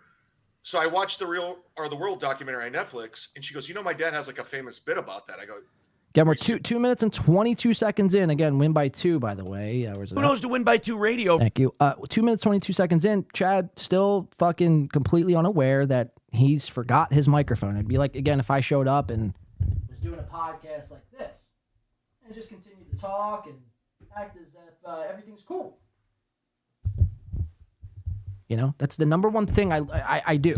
Before I do anything, before I turn on any lights, bring the mic to my mouth, because that's what you need to do a podcast, after all, you fucking dolt. Wait, am I on the... I'm not even talking to the microphone? Wow. There you are. Jesus Christ. Like, what's wrong with... 2 minutes, 28 seconds. Until he finally realizes he ain't talking to no mic. Let's keep watching. Let's start this from the top. Holy play shit! Play the Steel Toe music again. The whole time, my microphone was... Oh, Jesus. Yeah, we know, Chad. Bill from Jersey's going to be in AC. You excited to meet him? I'm excited to meet everybody. He's going to have an autograph. Including apparently Patrick Melton, maybe. Oh, he wants to meet you? Yeah, we might be breaking bread. I'm a fucking dork nerd. He's a loser. I have no opinion on him. We say it every week. Listen to this. Your battles are not necessarily mine. My battles are not necessarily yours. Wow. I have no opinion on Patrick Melton. I have no opinion. There's only one person I do have an opinion on, but I'm not going to mention him on the air just for the sake of it. Do I know him? Oh, yeah. Really? That's always great stuff, too. When you refuse to name drop. I mean, I hate one of these podcast guys who do this. They have dirt on someone, but they're like, yeah, I just can't, you know? Because it would be too interesting. Because everything else I'm doing is crushing, so I'll just keep using that material. It's like, just drop the fucking name, dude. First of all, whoever it is that you're talking about isn't watching your podcast. So why is it that you're so scared of mentioning names? I hate people who can't mention names. Oh, yeah. All right, so we got to get into the big... let's just say you can't perform comedy stuff club here, because up to this point, I was not in the chat room. I didn't even know this went live. I got wind of it. See, you start to see a lot of people. Tigger74, Captain Nicole, which I don't even know if Captain Nicole is a win by 2 Nation person, but a lot of people throwing their tomatoes. They hate Tony, and rightfully so. Johnny Mars, another guy, throwing his tomatoes, making his voice heard. Where is it at here? We got to just fast forward just a bit. Listen to this bullshit that they're talking. Again, I have not entered the chat room up to this point. Where I'm skimming ahead. We're about 6.5 minutes in. There we go. All right, so win by 2 radio. There I am with my tomatoes, letting my voice be heard, right? Again, I might have chatted 5 times. Nothing harsh, nothing crazy. It wasn't like some vicious attack on Mazer. It was very subtle shit, very, light trolling, virtual tomatoes, like, the very light shit. Like, I wasn't out for blood, But these guys, I mean, they get they do this thing, and Steel Toe did this thing too. They have to create a fucking, Gino does this as well. They create this environment where everybody that's watching them must agree and like them. And it's just like, that's never going to be the case unless you completely silence everybody. But again, it's just like the world we live in. Like, everybody's not going to like you. And I've said this before, and I'll keep saying it, but people have to realize this, because they think they can create this artificial fucking environment where everybody likes them. And it's like, how boring of a world would that be if everyone just agreed with, you know what I mean? Mix it up a bit, huh? All right, so let's watch, because it's going to get pretty interesting here. Let's check this out. I forgot I forgot, like, this world we're in. And yes. So you reminded me real quick. So yeah, I'll call you after the show. All right, guys. Later, dude. Bye. I forgot. I've been doing. I mean, Chad is officially retarded. So I forgot the context there, but he was on the phone with Ken Mosca, and he's trying to ask Ken Mosca live while he's doing a show. Hey, Ken, where are we going to dinner at on Friday night in Atlantic City? What was that place called? And Ken's like, first of all, Chad, you said you're doing a show? Okay, why don't you call me? This is an off-air conversation. Don't try and stop using me for content. Again, these guys have nothing. They have no content. They have nothing to bring to the table besides small talk and sound drops. That's it. That's the extent of what Mondays with Mazers is. Small talk, what happened in 1992, and sound drops. That is it. And Chad forgetting his microphone, of course. I stand up every night. I'm like working on my fucking craft, Tony. I'm going up every night. Apparently I'm doing only a solid 5 minutes. Yeah, Gino's an idiot. He doesn't... This is, what's interesting is everybody who's, anybody who's like mentioned this. Mazer talks like he has fucking like lemons in his mouth. You know what I mean? Like he talks like he's like very, I don't even know how to describe it really, but his mouth is like super fucking, like his muscles are stiff. Like when he talks, like he's talking like he's got lemons in his mouth. You know what it is? I'm Mazer. Fucking rat. And they've DM'd me, and even the missus was like, what's going to happen with Chad and Gino? And I'm like, I don't know. The missus. She's like, are they on good terms? What fucking woman in her right mind would marry you? The missus, he says. I'd love to see this missus. She's probably like a 4-foot fucking handicapped ogre-looking fucking creature. The missus. What sad excuse of a human being would marry Mazer? Fucking loser, man. I swear to God, this guy's a fucking loser. I don't know. I don't know either. I can't prep anybody for that. I can't even prep myself. I don't know what I'm getting myself into here. I don't know either. Wait a second. The shark jumped the Dabbleverse, Galactic Wrestling Fan. What are you talking about, dude? I didn't jump shit, dude. No, I don't know what's going to happen. I have no clue. I have no clue what's happening. They should change the name of the show to the I Don't Know podcast on Mondays. Because it's everything they say. They always say, I don't know. I don't know. Hey, Tony, what do you think about that? I don't know. Hey, Chad, are you going to be in Atlantic City this Saturday? Oh, no, couldn't tell you. Hey, that's a good theme song you had in the beginning of that, intro there, Chad. You know who wrote that? Beats me. I don't know.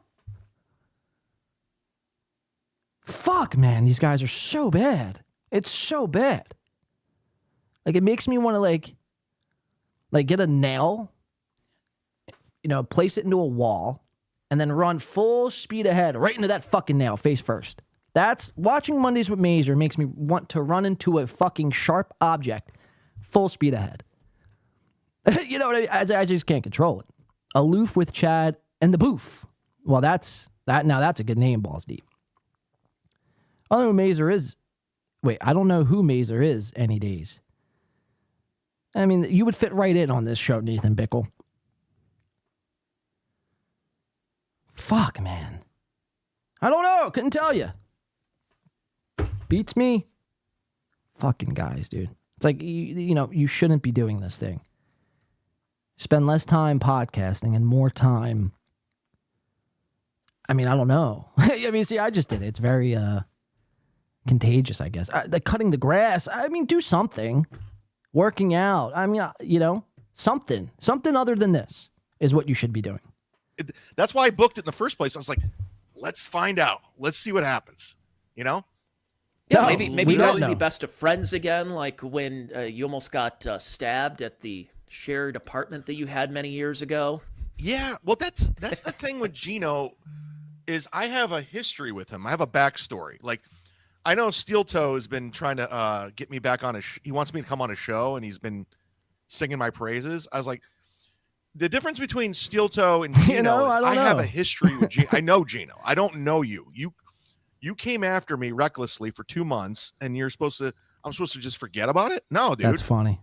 No, it's like, I'll forgive Gino, but I don't know Well, you. yeah, no, I don't know. Yeah, at least people that you've been in this universe with, that you've worked with, you've drank with. I mean, you and him, didn't you drink like a shit ton of booze on Carlos Mencia's tab? Yeah, I've drank with this guy. I drank with this guy. I think I drank So with... we watch Ray DeVito, like Ray DeVito having Arrested Development, and like Ray's mental capacity is that of a 12 to 16-year-old adolescent male, right? Chad's problem, I think, Chad is like Chad had like semi-success back in the day, And like he cannot let go of that. Like he always has to remind us that he's shared drinks with Carlos Mencia and fucking was on the radio with Rover or whoever the fuck. Chad he loves, reminding everybody, reminding the audience that he used to be a thing. He used to be a thing. Not anymore, though. It's like, what, Chad, that's all fine and good. You might have been, on the Artie Lang show and all this other shit 10 years ago, but what have you done recently? What have you done recently? Gone after Steel Toe?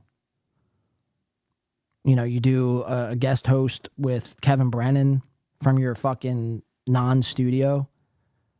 What is it that you've done in the last, 5 to 10 years since your glory? There's not much.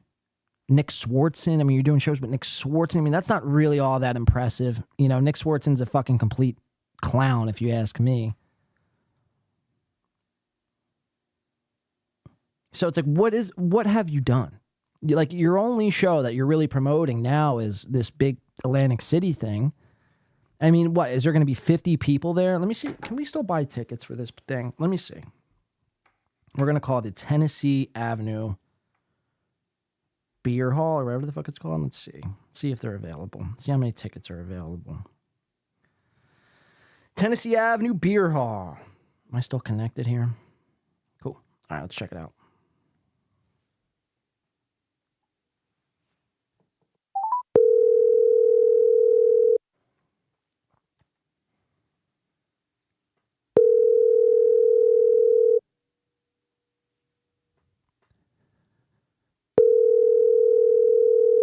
Beer Hall, this is Lindsay. How may I help you? Yeah, how you doing, Lindsay? I was just wondering. Hey, how you doing?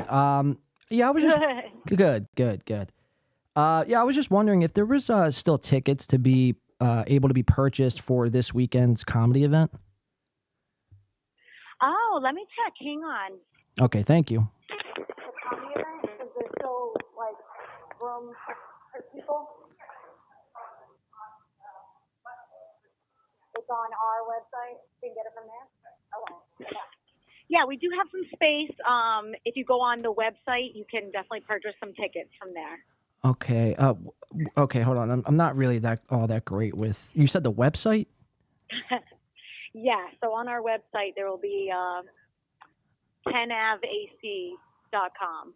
10av. Okay, let me just write this down. 10av. Yeah. AC. You said right? Yep. 10avac.com.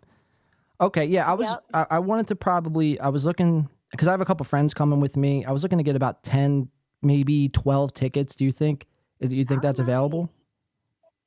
I'm not sure. Yeah, right when you go on there's a thing that says ticketed events, and then I'm on there right now, so let me see if it says anything. 10avac.com. This one? Okay. Yeah. One night only quantity. Ticketed events, okay. Yeah, it's the comedy night at the Tennessee Avenue Beer Hall. Yeah, it's looking like it'll let you. I just put in for 10 tickets and it's letting me go through, so I think you should be good. Okay, perfect. All right, yes, Yeah. I have to confirm with the rest of my group here, but there's probably going to be like 10 to 12 of us. There could be more. I'm still waiting on some callbacks, but I just wanted to make sure there was still space because I know, sometimes to get into these events, it's a little, hard with. Yeah, we're not huge either. So Right. No, but that's so fun. Yeah. Yeah. It looks like as of right now there is room. Awesome, Lindsay. I appreciate that. Thank you so much for your help. What is no problem. Okay, so I want to impress some of my friends here. What could I suggest to them when I come into your establishment to make me look good? For like food or drinks? Yes, food or drinks. Yes. Man, that's a good one. So let's see. We do have some local IPAs on tap, which are always, I like to recommend the Atlantic City Diving Horse because it's like, it's made here and it also represents, the history of the city. Is a cool drink to recommend. And then our menu, we have some house favorites on there. We have some like lobster tater tots, or our fried chicken sandwich is really good and it's kind of unique. So okay. So the lobster tater tots, and then the diving horse IPA. Okay, I'm gonna remember that. Yep. Cool. Because I'm gonna act like I've been here before, like when I obviously right. Yeah, I just want to impress everyone. You know what I mean? I'm like the life of the party. Yeah, I'm going to be here Saturday night. I'm so excited. Awesome. Okay. Yeah. My name is Frank. So maybe if I see you, I'll be like, hey, remember me? I'm Frank. I just had the conversation. Right. Yeah. Right. Okay. All right. My name is Lindsay. Lindsay, thank you so much. You've been a pleasure. Yeah. Oh, no problem. All right. Thank you, Lindsay. We'll see you this weekend. All right. Take it easy now. Bye-bye.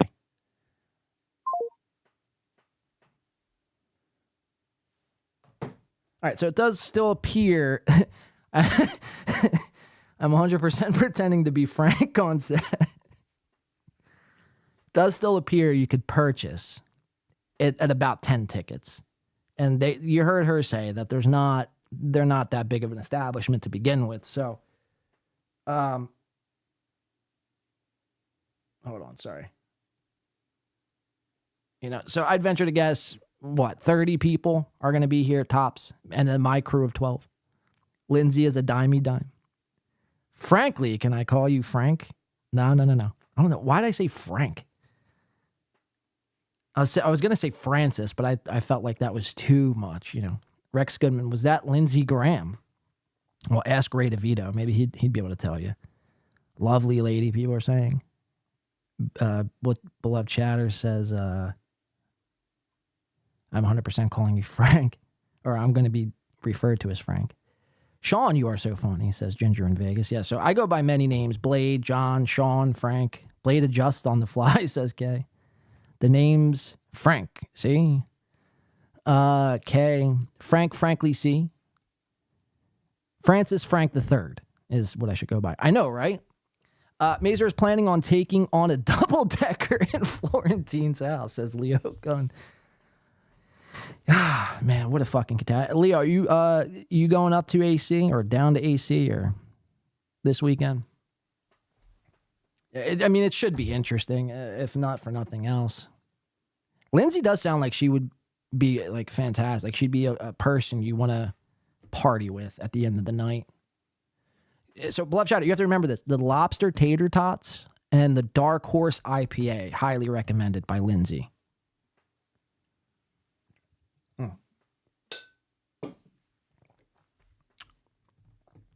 R.I.P. Blade, welcome Frank, says Daylaw. Francis Frank III is a classy guy. Take pics, please. Lobster IPA. Lobster and... I thought that read Lobster IPA. Lobster and IPA. Breath check. Beaupree's Lindsay is a swinger. You're a super lady, ask Gino. All right, let's keep watching this. But yeah, like I said, so the Tennessee Avenue Beer Hall, again, a venue that maybe is able to hold 80 seats. I just called and wanted to know if I could have a party of 10 to 15.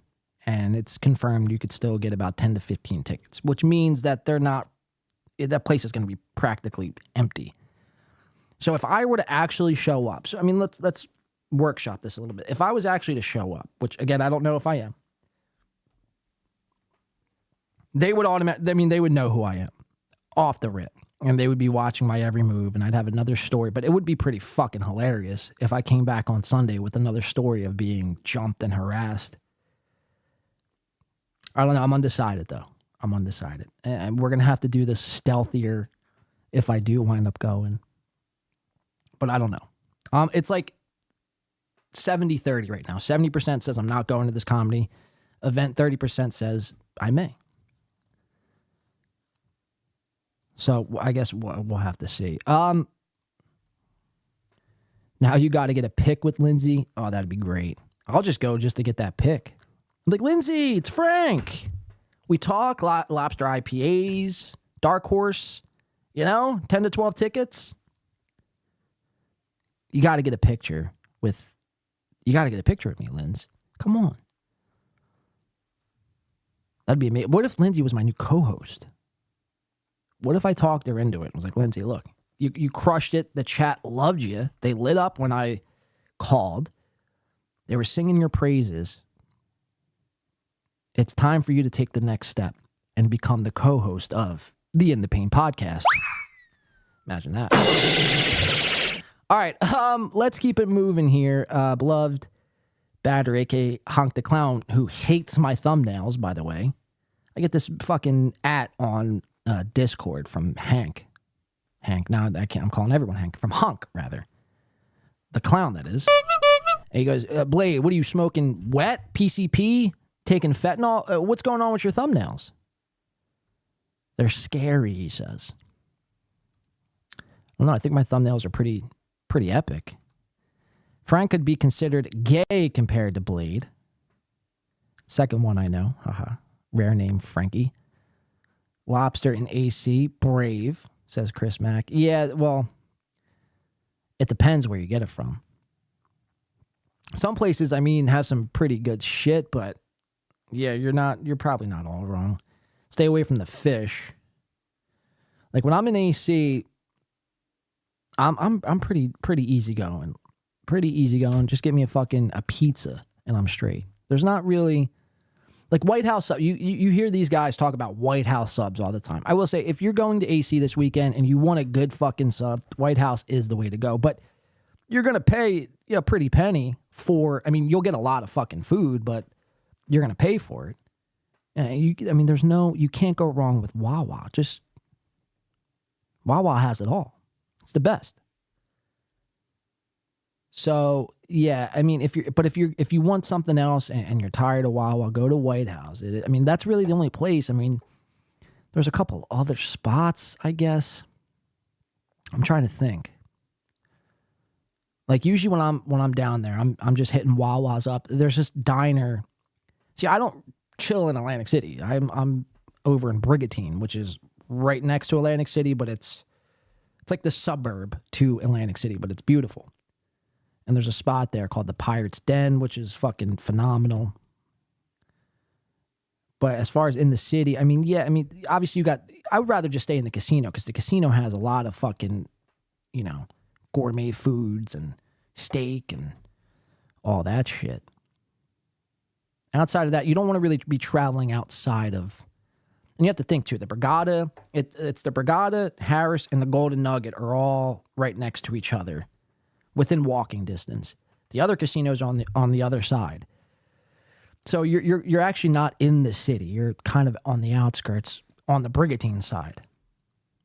So there's not really any like food spots right there. You're going to have to stay in the casino. The Tennessee Avenue Beer Hall is like in the heart of the city. So again, White House subs might be your best bet if you're going to be in the city. Or there's this place called Angelo's. Angelo's is phenomenal if you want an Italian meal. I don't know what street it's on, but just look up Angelo's in Atlantic City. And if you want an Italian meal, mark my words, you won't be disappointed. All right, let's get back into Chad and Mazer. I want to do this, and then I have this mountain stuff, and I think we're getting out of here for the day. It's been a blast, though. I appreciate everyone sticking around with us all day today. Hopefully, I'll see some of you in AC, but until then, let's get through the rest of this and some Melton. E-Rock? I don't know. Yeah, I did. I drank with E-Rock at the cellar. E-Rock drinks? He was at the cellar. It was a great night. It was me.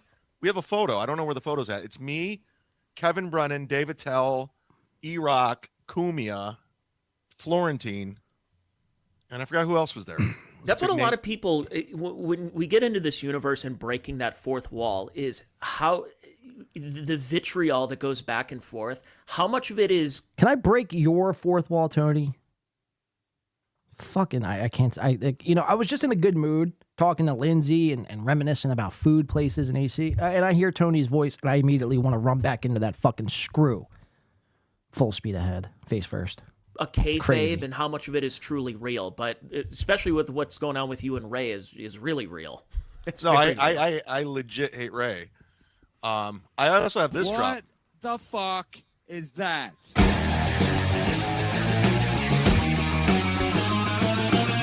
Yeah! Misery loves company, everybody! Woo!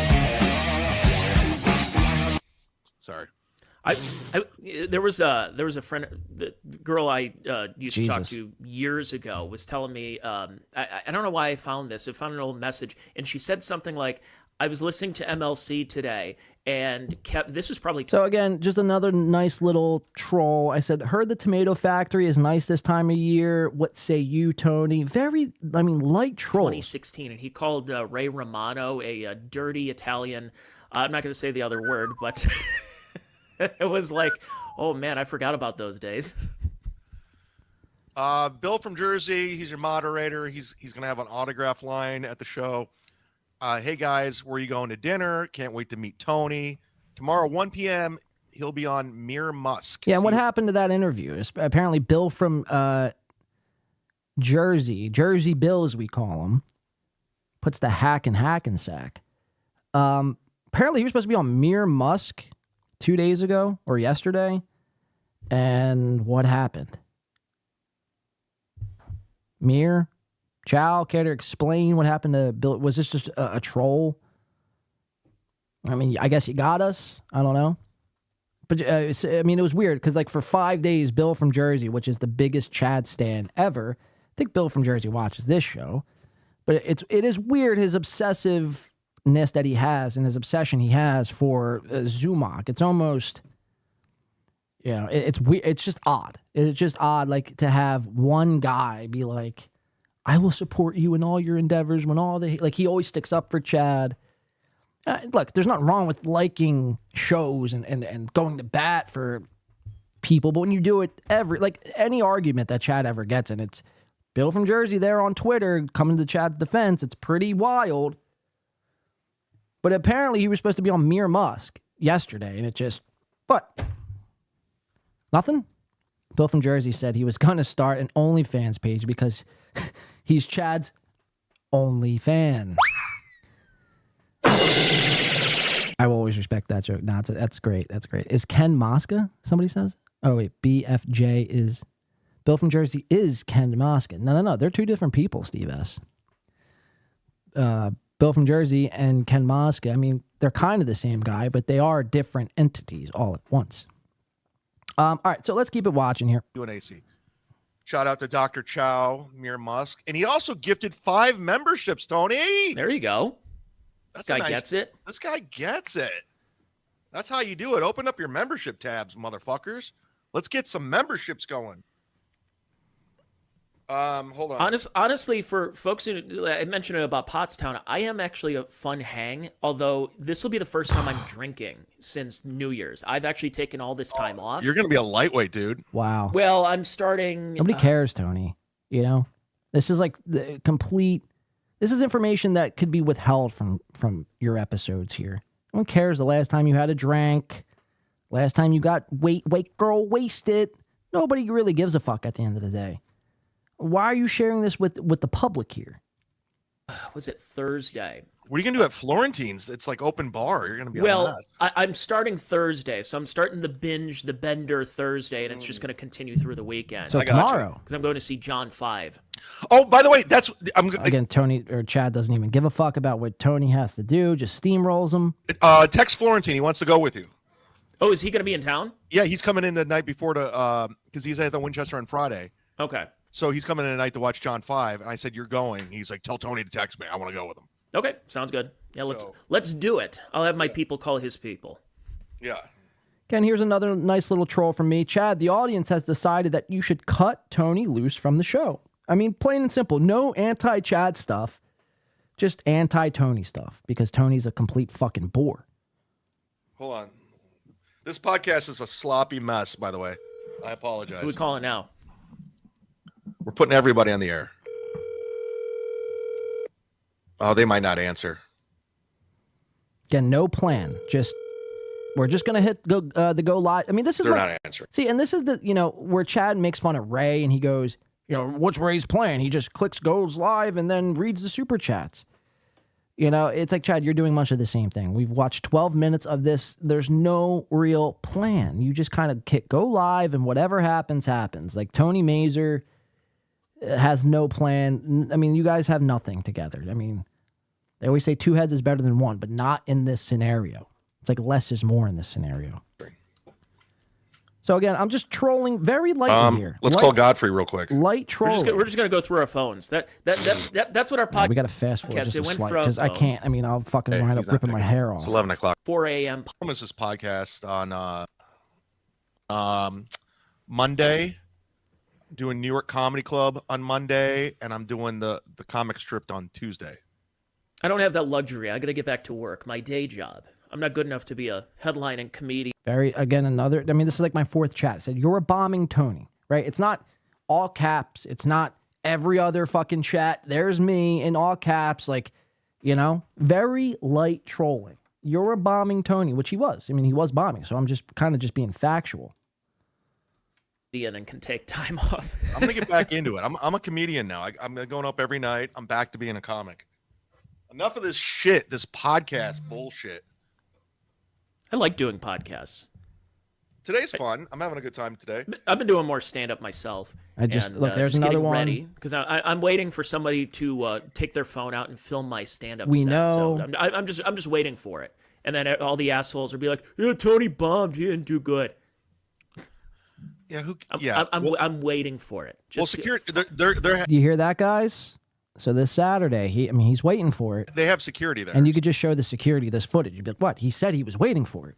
So, they're done. Like if you're coming to videotape, you'll get thrown out. So why waste $25? Just enjoy the show and go away. Yeah. Okay. Well, I mean, it's great advice. We'll get into talking about this. The Shane Gillis thing. All right, and then that's kind of there's one more chat. Oh, hosting Saturday Night Live. Shane's hosting SNL. Of course, 5 years ago, they found he said the C word. Had to get thrown. Fast forward. And now all the I texted if he doesn't roast SNL because. All right, so this was my last chat. As you could see, hashtag we fucking film. Pretty simple. Nothing all that crazy, right? Chad's about to have a meltdown. SNL needs him. He doesn't need SNL. Like, he's a thing. He became a thing, in a weird way. It like almost launched his career in a weird way. Like, it launched him for getting fired. It really did. I mean, he was doing him and look, he sees my chat. He was on Compound for a bit. Yeah. He was just doing a Compound show and he was plugging away doing gigs, and then all of a sudden he's probably a top 5 comic in the country right now. Look at this. Yeah. Oh, hey, win by 2. Guess what? You're blocked. Oh! Bye. Because you're trying to get noticed so bad. Oh, my that I God. just went ahead and blocked you. Blocked. Go ahead and phone. Blocked. Go ahead and try. Shut up, tried Tony. so hard for attention. I try so hard for attention. It's like, what am I doing? That's, you know what I mean? Trying for attention. You thin-skinned, overweight, middle-aged, fucking non-funny hack comic. You fucking hack. Loser. I'm blocked now in Chad's chat. I mean, how fucking ridiculous. It's like you can't, literally 3 chats. We film, we know, you're bombing Tony. I mean, what's that? You're bombing Tony, 3 words. We know, 2. We film, 2. So 7 words is equivalated to me looking for attention. How insane. It's not like this is a live chat or anything and people are, are supposed to chat away in live chats. Are you guys looking for attention? Bex Rock, settle the fuck down, Bex. Are you just looking for attention? Ginger in Vegas, I'm looking at you, you attention seeker. Dr. Chow, enough with this attention. I mean, how ridiculous, man. Chris, my eyes on you now too, Chris. All this attention you're trying to get. How fucking ridiculous, man. How fucking ridiculous. So you just banned me. Gotcha. Again, you have nothing, there's nothing quick there. And this is just, it goes to my point that I've always said about you guys, is there's nothing smart, quick, funny to ever leave your mouth. It's always like when you're put up against a high-pressured situation, you turn to banning somebody. Again, you are 2 comics, quote-unquote comics, who, you got to look at me like as a, not as a troll, but a heckler. Look at me as a heckler. View me as a heckler. What would you do in a heckler if I was heckling your comedy show? I guess you would just remove me from the audience if I stood up after your set or during your set and said you sucked. You would just remove me. That's what you would do. Again, like that's what separates like good comedy from bad comedy. Like good comics are able to like in the moment. Oh, here's a heckler. I've identified the situation, and I'm going to shut him down so they can't heckle. Not silence. This isn't fucking China. This isn't North Korea. You know what I mean? This is free speech will prosper. And Chad, trust me, you have everything that you have coming to you. Like I was, and you know, I'm like almost pissed off at myself of even being like, you know what, Chad is turning a corner here. Chad's doing well as of late. You know, I was team Chad all the way. I went on the MLC. I was like, Chad, you know, sometimes I hate your guts, but you know, as of late, I appreciate the mountain thing you were doing. Like you're really crushing them. And Stevie Lou, you fucking knocked out of the park. But you know, you'll never change, dude. You'll never fucking change. And it is what it is. I mean, it's whatever to me, to be quite honest with you. But it's just a shame because you're robbing all these people from their time, their money, because they're expecting something else, and you'll just always be a deadbeat fucking loser, has been, never was sort of guy wearing a beanie in the middle of, or in Florida, rather, when it's like 70 degrees out. And I guarantee I know what happened, too.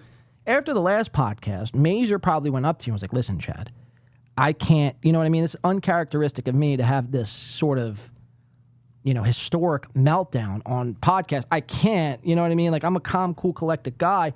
So if you see anyone like making fun of me, especially that win by 2 guy, even though he's the size of a Pez dispenser, if you see him in our chat, can you please ban him? Please, pretty please, Chad, please. I'm scared. I'm scared of 7 words. Please do it for me, Tony. Your best pal. That's what probably, that was probably the conversation that they had.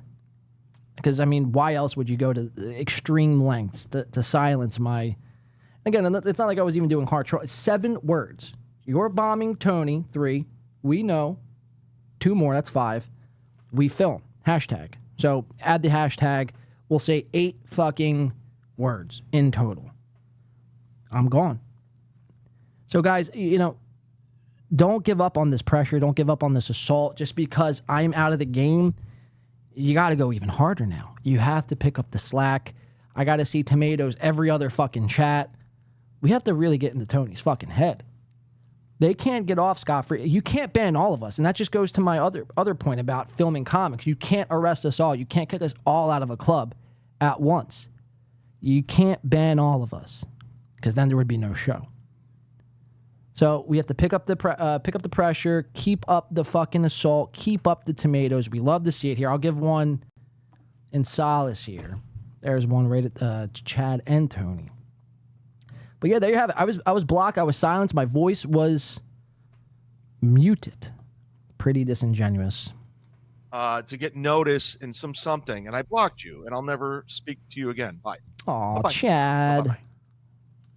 You're such a fucking, you're such a wordsmith. I'm glad you're able to fucking, YouTube really should look into this blocking tool because these guys just take advantage of it. It's supposed to be there for certain reasons, and they just take advantage of it. It's really pathetic. It really is. Try to censor us all, but right, Chris, you can't, and that's the thing. You can't, and they'll find out the hard way. Lindsay is already stealing hearts. All right, I want to do this Melton thing. So here, I have to run and use the men's room real quick. No, I'm not taking a break. I'll just be, I guess this would be technically a break. Just wait right here. We'll be right back. I'm going to play a song, and we'll come back on the other side of this. We'll finish up this Melton stuff, and then we're going to get out of here. Last thoughts, our final thoughts on today's episode, and then expectations heading into this week in Atlantic City. Don't touch that dial. We'll be back in literally about 2 minutes. Stay tuned. Oh, baby, I like it raw. Yeah, baby, I like it. Welcome back into the show. Baby, I like it raw. Yeah, baby, I like it raw. So the last couple of shows, I've been taking this stuff some of you may know if you're a gym nerd or a gym rat. There I am right there. I gotta bring myself up over here. Okay. If you're a gym goer, you know this stuff called pre-workout, right? And you're supposed to drink this stuff pre-workout before the gym. And when you get to the gym, you're like able to lift like Arnold Schwarzenegger in the 80s. I've been drinking this and doing podcasts, right? Not a fan of stimulants. Stimulants always leave me like at the end of it, just I have a bad experience on the come down of stimulant, even on the come up. Like I don't really get stimulized on stimulants, Adderall, cocaine, like any of that shit. Like it has no effect on me. If anything, I've actually fallen asleep on certain stimulants before. So I don't know what the answer is. Coffee doesn't really do anything for me. But this pre-workout stuff, I mean, it really hits. Like, I'll drink it a half hour before the show starts, and it's supposed to like last for like about an hour. So you're supposed to drink it a half hour before your workout session, and then it leads right into the workout, which lasts about an hour, and all is fine and well if you're going to the gym. We don't use it for the gym. I use it for podcasting, so I'll down it, and then like an hour and a half into the show, it's like, holy fuck. I'm like crossing if you guys could only see my legs, I'm like crossing them under the table, fucking moving my foot around, thinking about anything else but, me about to burst. So I'm going to down this whole thing right now because this is my second bottle of pre-workout. We have this Melton stuff to get into, which I'm very excited to get into. Melton, he was letting out some secrets about this show moving forward, Win by Two in the Pain podcast, which we're going to be diving into and seeing all that, what he was saying, if it's true or if it's complete fabrication, like Melton likes to do, and just make up things and run with them. So, let me down this real quick, some pre-workout. I'm going to put on a song so you can't hear me chug. I barely want you guys to even see me drinking this right now, let alone hearing. We'll do a little Wu-Tang Clan. How's that sound? All right, so we're going to drink this pre-workout, and then we're going to do the rest of the show. Do a little Wu-Tang, huh? Before you move, style is immensely strong. Cheers. And immune to nearly any weapon. When it's properly used, it's almost invincible. Raw, I'ma give it to you with no trivia. Roll like cocaine straight from Bolivia. My hip hop will rock and shock the nation like the Emancipation Proclamation. We MCs approach with slang that's dead. Them eyes are running to the wall and bang your head. I push a force, my force you're doubting. I'm making devils cower to the Caucasus Mountain. Well, I'm Messiah. I set the microphone on fire. Rap styles vary and carry like Mariah. I come from the Shaolin slum in the Al I'm from. All right. Got that. So yeah, that's pre-workout stuff. It's got like caffeine and taurine and green leaf tea extract. It's pretty good. Tastes like tropical punch is the flavor I've chose. It's like $15 for this little fucking pre-workout pack. It's pretty nuts. Does anyone else know what pre-workout is? Am I the only one? Ever worked out on speed, risky sesh, but you really go at it? No, I can't say that I have. I've worked out smoking pot, but I'd like I said on the last show, we kind of dove into this, but when I smoke, like I feel like I need to work off the energy. I can't just sit there and stew while I'm stoned like back in the day. So I have worked out on pot, but not speed. I feel like your heart would explode. Ginger in Vegas says vaping Clementine over here. Are you vaping Clementine? Oh, are you smoking? That's the good stuff, Clementine. It's like the THC extract. Eric Estrada from Chip says, I only do Mersh pre-workout Bang Energy cigarettes and cat hair. Well, and you also forgot the dabs, the whiskey, chasing it with the Michelob. For focusing creativity, says Ginger. I Orange over here. Nathan Bigelow says, just be careful. Just be careful. If you mess with, or if you miss pre-workouts more than one, started to fuck my liver at one. Oh, no shit. In which way, Nathan Bickle? Were you just having pains, or? That's not, you know, you don't really know what's in this shit, really. They tell you, but you don't really know. What's weirder is Bill is retired law enforcement, allegedly, and Chad has an extensive criminal history. Says, what if Bill from Jersey is Chad's old parole or probation officer or some weird shit? Like, there's something happening there. Like, one of those guys has dirt on the other one. Like, it's weird the way, like, Bill seems like a nice guy. He might be fucking cool as shit for all we know. I mean, he'd probably put a bullet in my head for even talking about him here, but it's just bizarre. It's like, you know, I've never met such a fucking bigger Chad stan than Bill from Jersey. Like, he's full on Chad simp. It's almost like Citizen M and fucking Melton. Like, if you even say the word Melton in any sort of show, in any sort of context, there's Citizen M. He's like, Melton is king. Melton is king. I live to serve. Melton. Melton is king. Melton is king. It's like, whoa. You know what I mean? Settle the fuck down. Be weary of ones who worship false idols. Always remember that. Always remember that. Whether it be Bill from Jersey worshiping Chad or Citizen M worshiping Melton, it's those people you have to watch out for, man. It's a sin. It's a sin. If not for nothing else, it's a sin. Leave him alone. He has a special need, says J.E. Well, that's probably irrefutable. My son. Oh, yeah. Citizen M. McAfee's Poppy says, my son, Bill from Jersey, is a Fed. No MGD. Chad's Bill's snitch. Ah, okay. Now I can get behind that, Daylaw. I definitely could get behind that. One right on, Ginger. Brittany says, I don't like using pre-workout because it makes my heart feel like it's going to pop. Yeah, I don't get that feeling.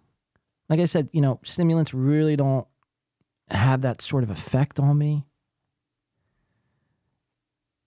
Even pre-workout, like I just feel like more focused and as opposed to jittery. Like some people take stimulants and they're just like, they go, you know, like you've ever been around people who are just on Adderall? It's so annoying, especially because it's like, you know, it doesn't hit me like that. I want to fucking fall asleep.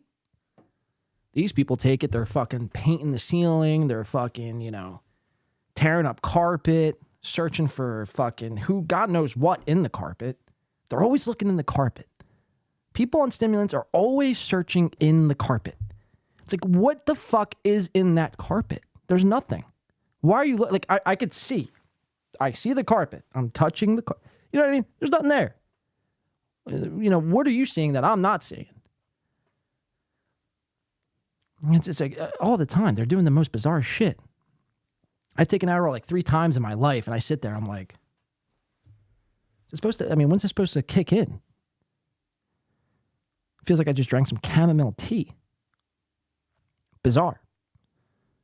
You got ADHD? I don't know. I've never been diagnosed with any ADHD or ADD or anything like that, so I don't know. Dropped crack in the carpet, says Nathan Bickle. Chow, I know you're on a spiritual journey of sorts, but is there anyone besides Ray you loathe? Good question. Dr. Chow says, he's the only naturally funny guy in the whole dab. Who's that? Chad? See, I think Chad is funny in an unironic sort of way.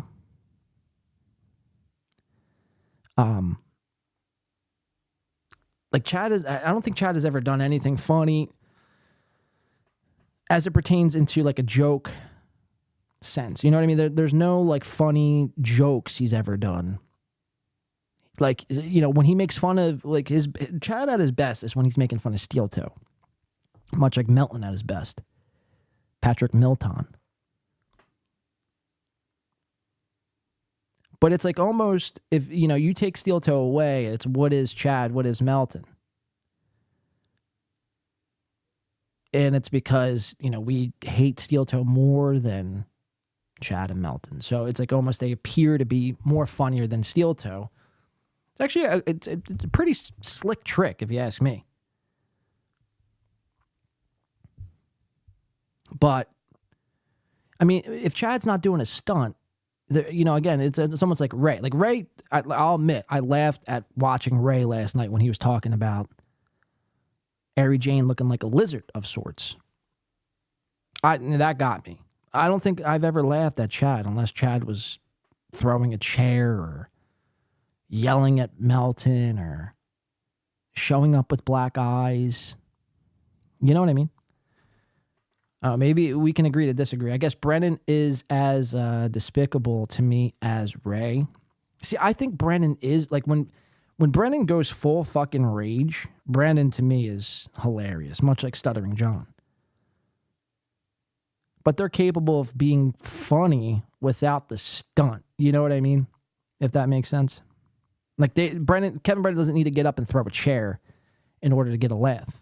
Chad does, in my opinion. Now, it's all facts. I like watching Fools of Folly. Well, that's fair enough.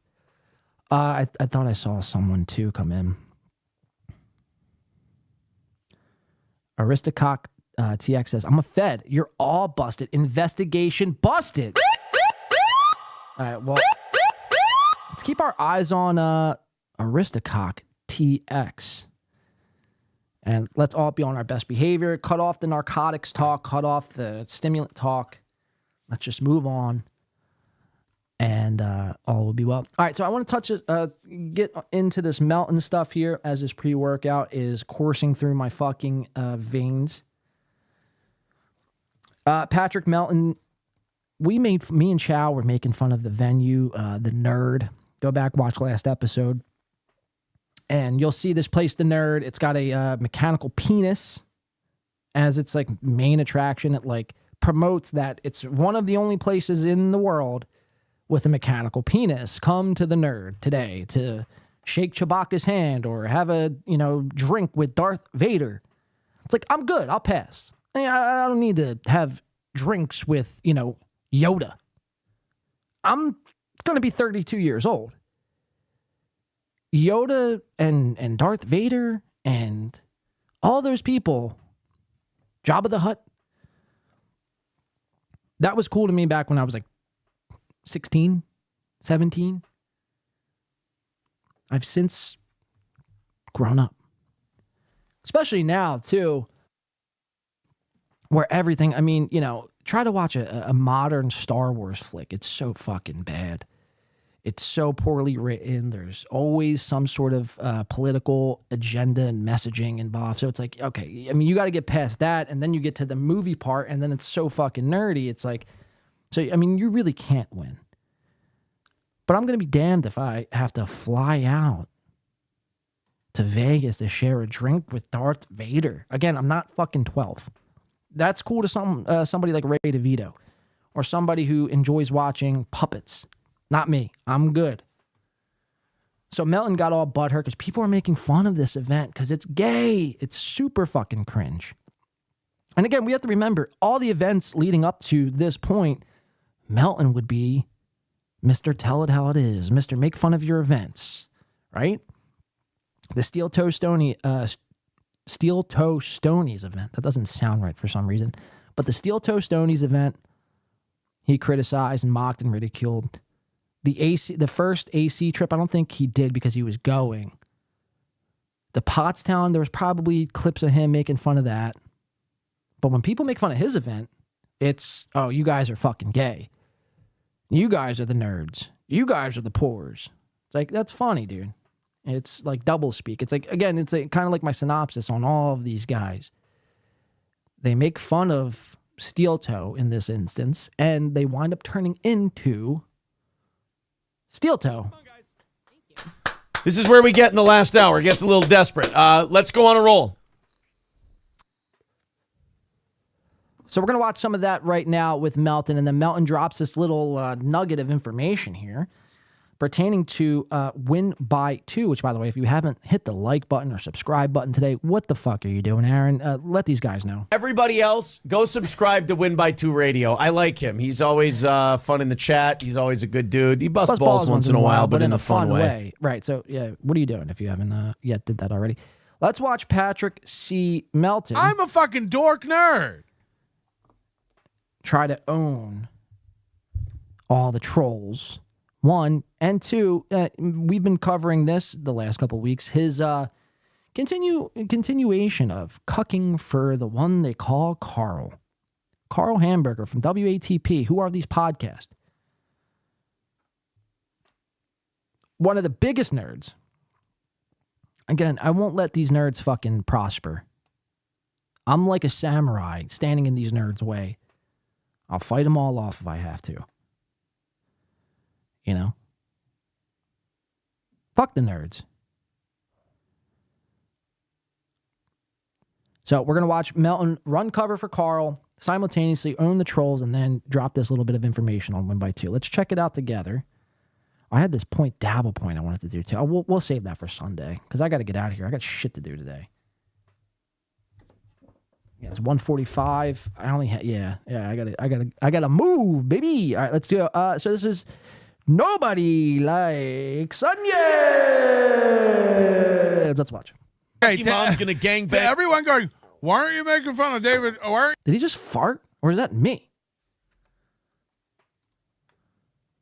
Wait. Hold on. I got to listen to that back. What is going on here?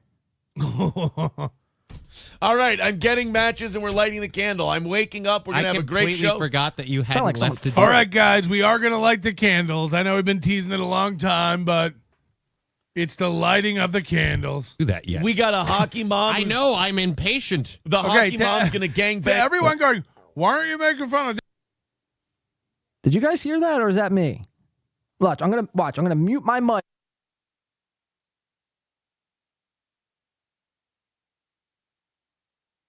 I know, I'm impatient. The hockey mom's gonna gang back. Everyone going, why aren't you making fun of David? Why aren't you making fun of Carl for having that drop? 100% a fart!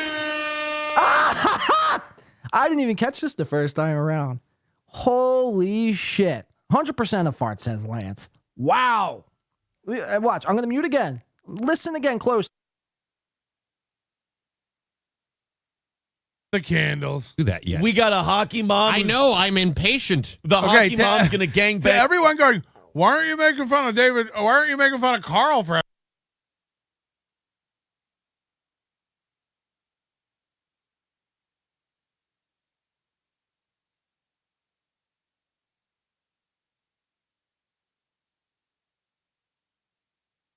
you making fun of the gang back?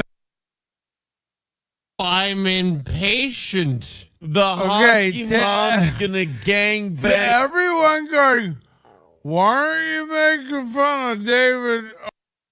Yeah, I mean, that's 100% leakage of the gas. We got him. Oh, we got him, all right. Wow. So now just Melton is just sharding. Much like Red Bar. We covered that on the first episode back. These guys just fart into the mics.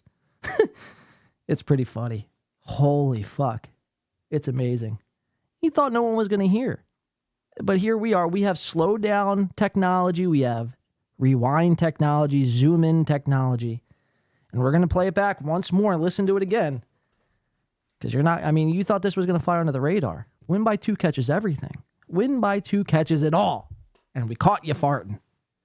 That's a no-no. Again, I'm going to go on mute so you know it's not me manipulating the audio in any sort of fashion. Listen to this fucking fat fuck again. Everyone going, why are you making fun of the gang back? Everyone going, why are you making fun of David? It's like, lay off the fucking burritos, Melton, all right? I mean, this is embarrassing. This is embarrassing. Fucking clown. Fucking clown. All right, let's keep it. Well, here, let's just let it play because this is where he's going to run cover for Carl. Patrick gambled and lost right there. Yeah. I could have guessed it would been I could have guessed it would be liquidy, even without. Ew, that's fucking so gross, dude. Ugh. Patty started his sharded his panties. Bubble guts. Yeah, isn't that ironic? The guy who makes fun of the bubble guts guy, Michael Ray Bauer, who, by the way, is more successful than Patrick Melton. It's ironic Melton has the bubble guts now. It's a shame Michael Ray Bauer doesn't have time to watch Melton back and make fun of him, because that would be the irony, and that would be amazing. All right, so let's just watch, because he's going to run this little coverage for Carl here. And people are pissed. Everyone's asking him, hey, man, why aren't you making fun of Carl? You make fun of Steel Toe. You make fun of fucking Corey Adams. You make fun of fucking Addicted to Profits and Drunk on Cringe. God rest his soul. Rest in peace. Or pieces. You make fun of all these fucking guys. And gals, mind you. Kate Meany, another one. People that are, I said it again, people that are incapable of fighting back. Melton preys on the weak. He's a sick man. He's a sick fucking twisted fuck. But, Carl does, this mandolin thing and his mother and Jenny Jingles and all this shit.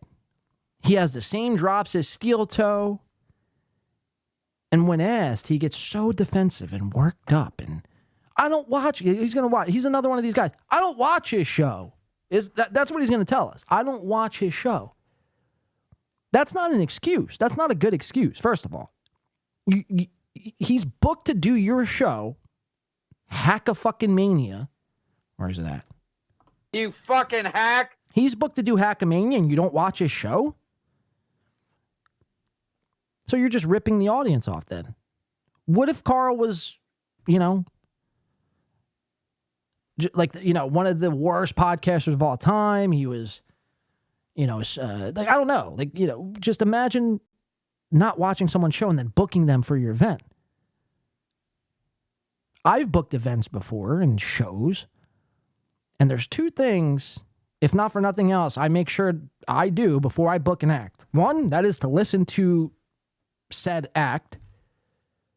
And two, to check out their social media presence, if they have any at all. Those are two things you should probably look into if you're going to be booking a show. So the excuse of, I don't watch his show, so therefore I can't make fun of him. That doesn't fly around here. Just say, I can't. I won't make fun of Carl because we're going to be working together. And, whatever else the reasons. I would almost respect that more. But this whole song and dance of, oh, yeah, I don't watch your show. It's like, that's not a valid excuse. You watch everyone else's show. Again, you're making fun of Drunk on Cringe and, Comedy Shaman and all these, guys, these that are lower than you. And it's like, Carl is the guy in this world, one of the biggest shows in this universe, and you just somehow that just flies under Melton's radar. All right, let's watch this shit transpire. Nothing. Why aren't you making fun of Carl for having that drop? I don't watch Carl's show. I don't know how to make it more clear to you. I don't watch two of these podcasts. There's 9,000 podcasts I'm not making fun of. I don't know about them. Does Carl play that? I wouldn't know. I don't watch Who Are These Podcasts. Next question, have a meltdown about it more. It's pretty ironic as you're having the meltdown. It's like you're yelling at people just asking a question, mind you. You're yelling at somebody. You're having a meltdown while yelling at someone else and telling them to stop having a meltdown. It's like, tell me you're triggered without telling me you're triggered. Have a meltdown about it more. Carl's not a reactive fucking nut until this past week about his father with the cancer and stuff. Okay, so you did see that, so you do watch his show. You can't have it both ways. You either do watch a show or don't watch a show. Which one is it? And that's all we've caught Carl on so far. I mean, I'm sure there's example after example after example after example. But again, you just refuse to go after him. And I get it. You're working with him. But at the same time, it's like, again, this excuse won't fly. Carl is one of the biggest fucking dork nerds, clowns, and his show isn't all that good anyway. And I know people will disagree and say my show sucks. That's all fine and good. My show does suck. How's that? It's terrible. Don't watch this show. But I do know one thing. My show is light years beyond what Carl Hamburger from WATP is able to put forth on a fucking screen. Pathetic fucking loser. Yeah. And stupid fucking bitch. That's Carl. I mean, Mr. No Take. Call him Mr. No Take. No Take Carl. Again, just another one of those guys who make fun of Stuttering John on a daily basis. They make fun of TikTok accounts and just randomness. Like, what is Carl's show? What is Carl's show? And Melton refuses. He refuses. He's always refused. It's not just because he's working with him now. It's like the last year you could have made fun of Carl and you chose not to. We've made fun of Carl because we make fun of everybody. When it's warranted, anyway. Like, I'm not just going to make fun of someone if they're just doing something normal, you know what I mean? But if it's warranted, we'll make fun of it. No one is off limits. And you get into this weird stage where you have to become friends. And me and Dr. Chow were talking about this. Like, we didn't start doing this, or I'll speak in me. I don't know about Dr. Chow. I didn't start doing this to make fucking friends, especially with these motherfuckers, because they're the grimiest of the grime. They really are. And they're comics at the end of the day. And what do we know about comics in general, as a whole?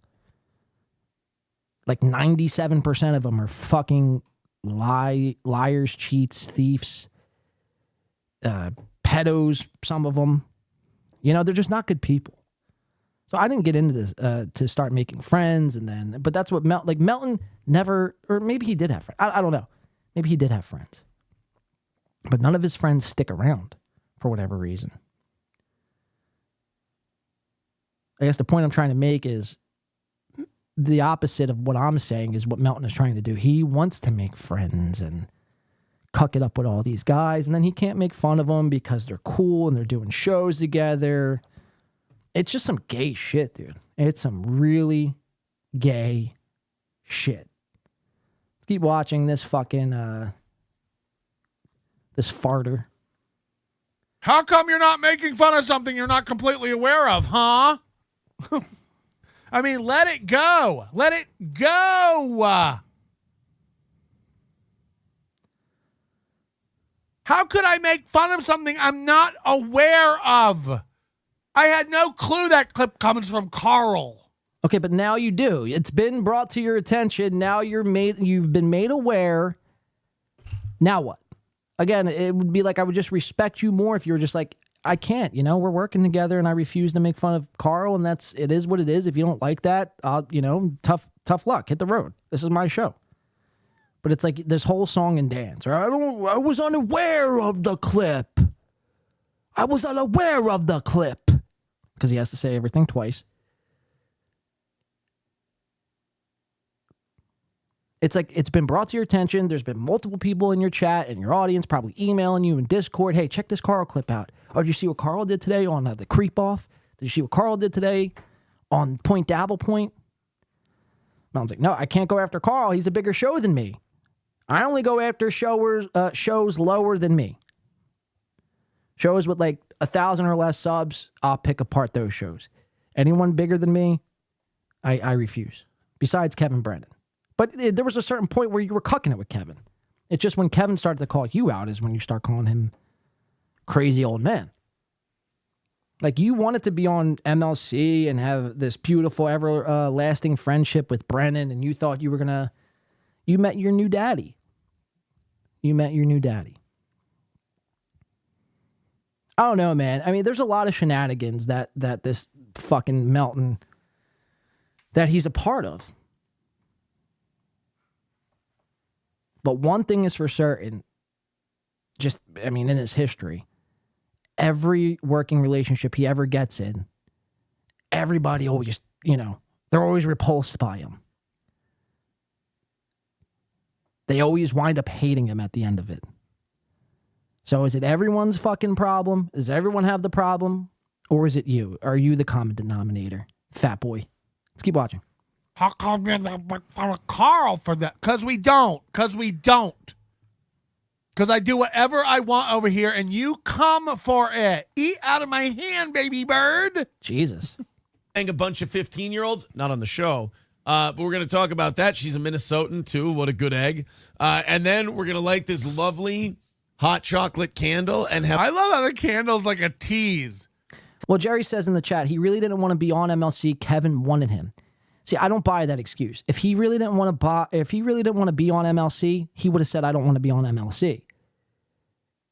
But it wasn't just over the summer either. It was back when the steel toe thing popped off last year in like February or March. Chad offered him to do MLC, and Melton jumped at the opportunity. Melton's show last year at this time was doing the same numbers as my show. We have to remember this. And it's not until he went on MLC and went on Ray's show and went on Chad's show and you know, I think he did a show with Carl, and maybe I'm wrong, I don't know, but wasn't until all that until he started getting some notoriety. The Shuley show. And then sometime around May is when his number started going a little higher than 120 to 200 watching live. Started creeping up to 2 to 250, and then 250 to 3, and now he's like 450 to 5 every show. And you could say it's because, you know, you could say whatever you want to say. The way I see it, the way I view it, is Melton's show is dead in the water. I remember when the steel toe stuff started popping off and we were doing steel toe, I saw Nobody Likes Onions live. And I didn't really watch Melton at all. Like, I didn't even really know who Melton was at this time. This time last year, yeah. But like, I'd say probably in January of last year, I didn't really know who Melton was at all. Like, I've heard of the name Nobody Likes Onions, didn't really watch any of his shit. And then I saw, you know, Nobody Likes Onions live for steel toe. Chad Zumach steel toe. And it had like 14 viewers live. 14 live viewers. Okay, now, you know, say what you want. But somewhere from beginning of February of last year to May of last year, 23, there was a big shift in his numbers. And it wasn't just from him doing the steel toe stuff. It was from him doing these other shows. And if he didn't want to do these other shows, he could have just said no. But he chose to do it. So again, that excuse, Jerry, that won't fly with me. Maybe over the summer when he was reluctant to do MLC, Mountain Mondays. But then again, he still did the show. So it's like, you're a grown man. That excuse is invalid. You're capable of saying the words, no, I'm good. I don't want to do the show. I say it all the time. I've been offered to do many shows, and I say, you know what? It's not for me. I'm not looking to whatever. Coltsy says, Shuley is like a cup of coffee to 1.2K folks at home. Yeah, imagine that. It makes me sad to see B. Smiley as a Melton fan. We used to laugh at it, and JJ Stoner back in the day. I still respect his beats. Yeah, you know, look, you can't knock people for having and choosing or what entertainment they decide to choose, right? I can't. Let me rephrase that, because you can. You if somebody's watching, like, I don't know. I don't even know what like the worst show would be. Like if you're watching Steel Toe, unironically. Now some people do in this chat. I feel like what the fuck are you doing? You know what I mean? Like you're actually watching the show. What's another example? Corey Adam, K-Cuck on Wednesday. If you're watching K-Cuck, like, holy shit, dude. This is fucking... The fuck was that? Something just sounded like it just fell. If you're watching K-Cuck, like, religiously, and you're like, oh, this is the best fucking shit. It's like, okay, what does that say about you as a person? Are you really just that bored, or do you find this entertaining? To be honest, I don't know who started BYB, says Citizen M. It stands for Irrational Times. That used to be so much fun. It's wild, dude. You know, because some people do get lost and they get caught up in. It's almost like it becomes a hobby, you know, for them when they watch some of these shows that, I mean, quite frankly, like the hosts are just fucking lolcows. But you see some of your friends that get caught up and they're like, wow, I actually do enjoy this show. I don't know. It's to me, I get it, right? I get why people like Melton. I don't. I think he's a lying, fucking, grifting scumbag. But that's just me. You don't have to share my opinions or my views on the way I view certain things. And that's what makes, I think, things interesting and unique, because people have different perspectives. We don't have to always be, oh, you don't like this, so you're my enemy sort of thing, right? It's, why don't you like it? Can you give us more insight? And if anything, let's just share a few laughs at the end of the day. Because all of this should be made fun of. You know what I mean? None of this should be taken all that seriously at the end of the day. So that's when people are like refused and they stick up for their guy. That's where I start to question the Citizen M's of the world, like I mentioned. They white knight for podcast hosts. It's like, slow the fuck down. It's not that serious. You know? Let's keep watching Melton. For like coming up. You know, for like coming up in the thing. Okay, so now this guy's having a meltdown. Like, he just said Carl does it. He just said Carl does it. I don't know. I haven't seen that. How can I make fun of a thing I don't have or have seen? No, but he said. So Steel Toe does the same drop as WATP. People are bringing this to Melton's attention, and he's doing this whole song and dance like he's never seen it. Okay.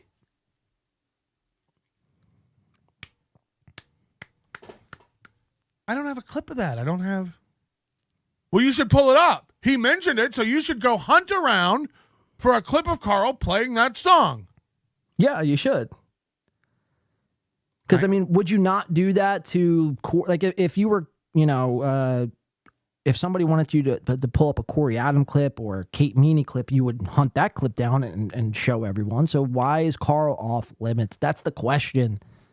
Why won't you cover Carl? It's like Carl covering Steel Toe. You know, it's the same fucking thing. These guys like just refuse to cover certain people. It's pretty remarkable. They'll make fun of everything else lower than them. But when it comes to fucking certain people, it's like, no, I can't, dude. I can't. Just say you won't and move on. Really. I mean, this whole song and dance, like you don't watch. It's like you do watch. You do watch. Keep watching. Everyone to take their prep. If you literally think to yourself, how come you're not making fun of a thing you don't know about? All right, so I want to fast forward just a little bit. I mean, it's pretty much the same thing here. One of those. I just wanted to play that little Chandler bit. Inspector. That's what I caught this morning as I was listening to. Again, there's a million shows I don't make fun of. If I don't have a clip or I haven't seen it, how can I make fun of it? Your little tiny nuanced brain is like, how come you don't make fun of the thing that I saw? You're like, I mean, you might as well be Kevin. Kevin saw a video one night at like 10 p.m. and the next day at noon, he's screaming, how come nobody's done 100 hours about this? And they're like, well, it was posted 8 hours ago. Yeah, but still, how has this not been? All right, come on, let's get to it. Hit the ground and exploded. Yeah, but this war should be. You invited Carl to have. All right, here we go. This is something I wanted to see. Oh, God, I'm not going to do it. You invited Carl to headline without watching his show? Headline? I mean, you're building up this world around you that you want. I mean, just listen to the excuses and quite honestly, the cope fest that's taking place right here. Because people want to know why you won't make fun of Carl. Simple. I want it to be headline. It's a podcast. I don't. Right. So he's caught in this little dilemma. Yeah, they're not technically headlining, but he's doing your show as his podcast. He's doing your event as his podcast. You're claiming you don't watch his show to make fun of him. So it leads me to believe you're booking Carl without even having watched him. I mean, so you can't have it both ways. You either watch Carl to a certain extent to at least know enough about him where you want to book him for your venue and you book him for your event, or you don't watch Carl at all. You can't, have it both ways here.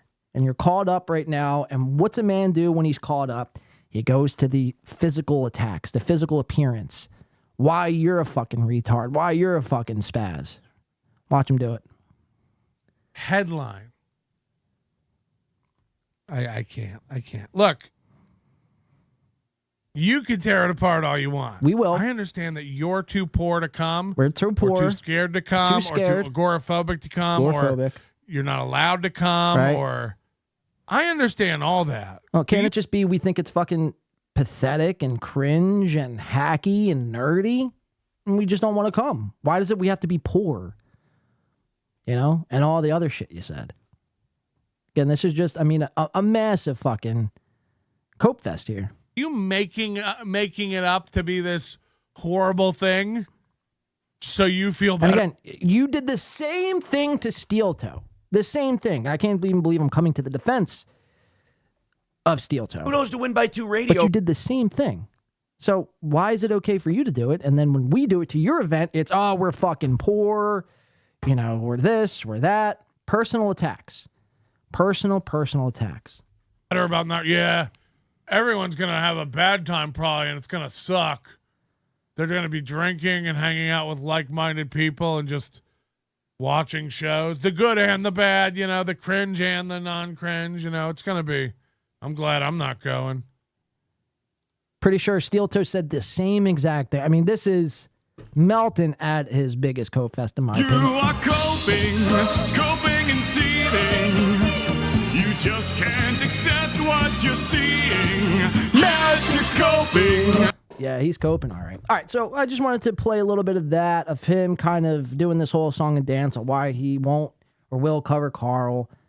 It'll be interesting to see, I guess, after this event if he chooses to cover Carl, but my guess would be no. Carl's off limits because Carl's a bigger show. Carl has more influence than somebody like Drunk on Cringe and, fucking Addicted to Profits. So therefore, he's off limits and we won't even go after him. He's an ally, which is insane to me because I think Carl is the biggest fucking hack, one of the biggest hacks in this universe. You fucking hack. So then Melton is going to do this little thing. Now, mind you guys are watching. This isn't... Oh, here, we'll just let Melton explain this. So he's going to tell this little story about Win by 2 here, which I thought to be fascinating. Let's check this out. Fat punk. Say it to my face. Come on. Say it to my face. Oh, you so tough on your podcast. He's going to be screaming that in a casino, and I'm going to sit there going...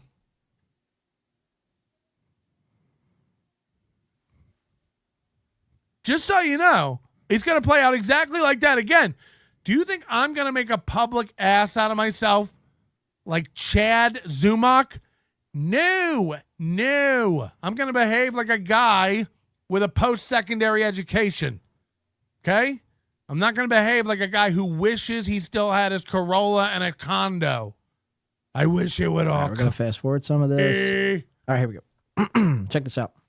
The way things used to be. Chad's going to whoop that ass. Can we just acknowledge that lose by... Oh, wait, hold on. Leo Gunn, before we move any further. Sorry about this. I missed this, Leo. I might have been in the bathroom or something.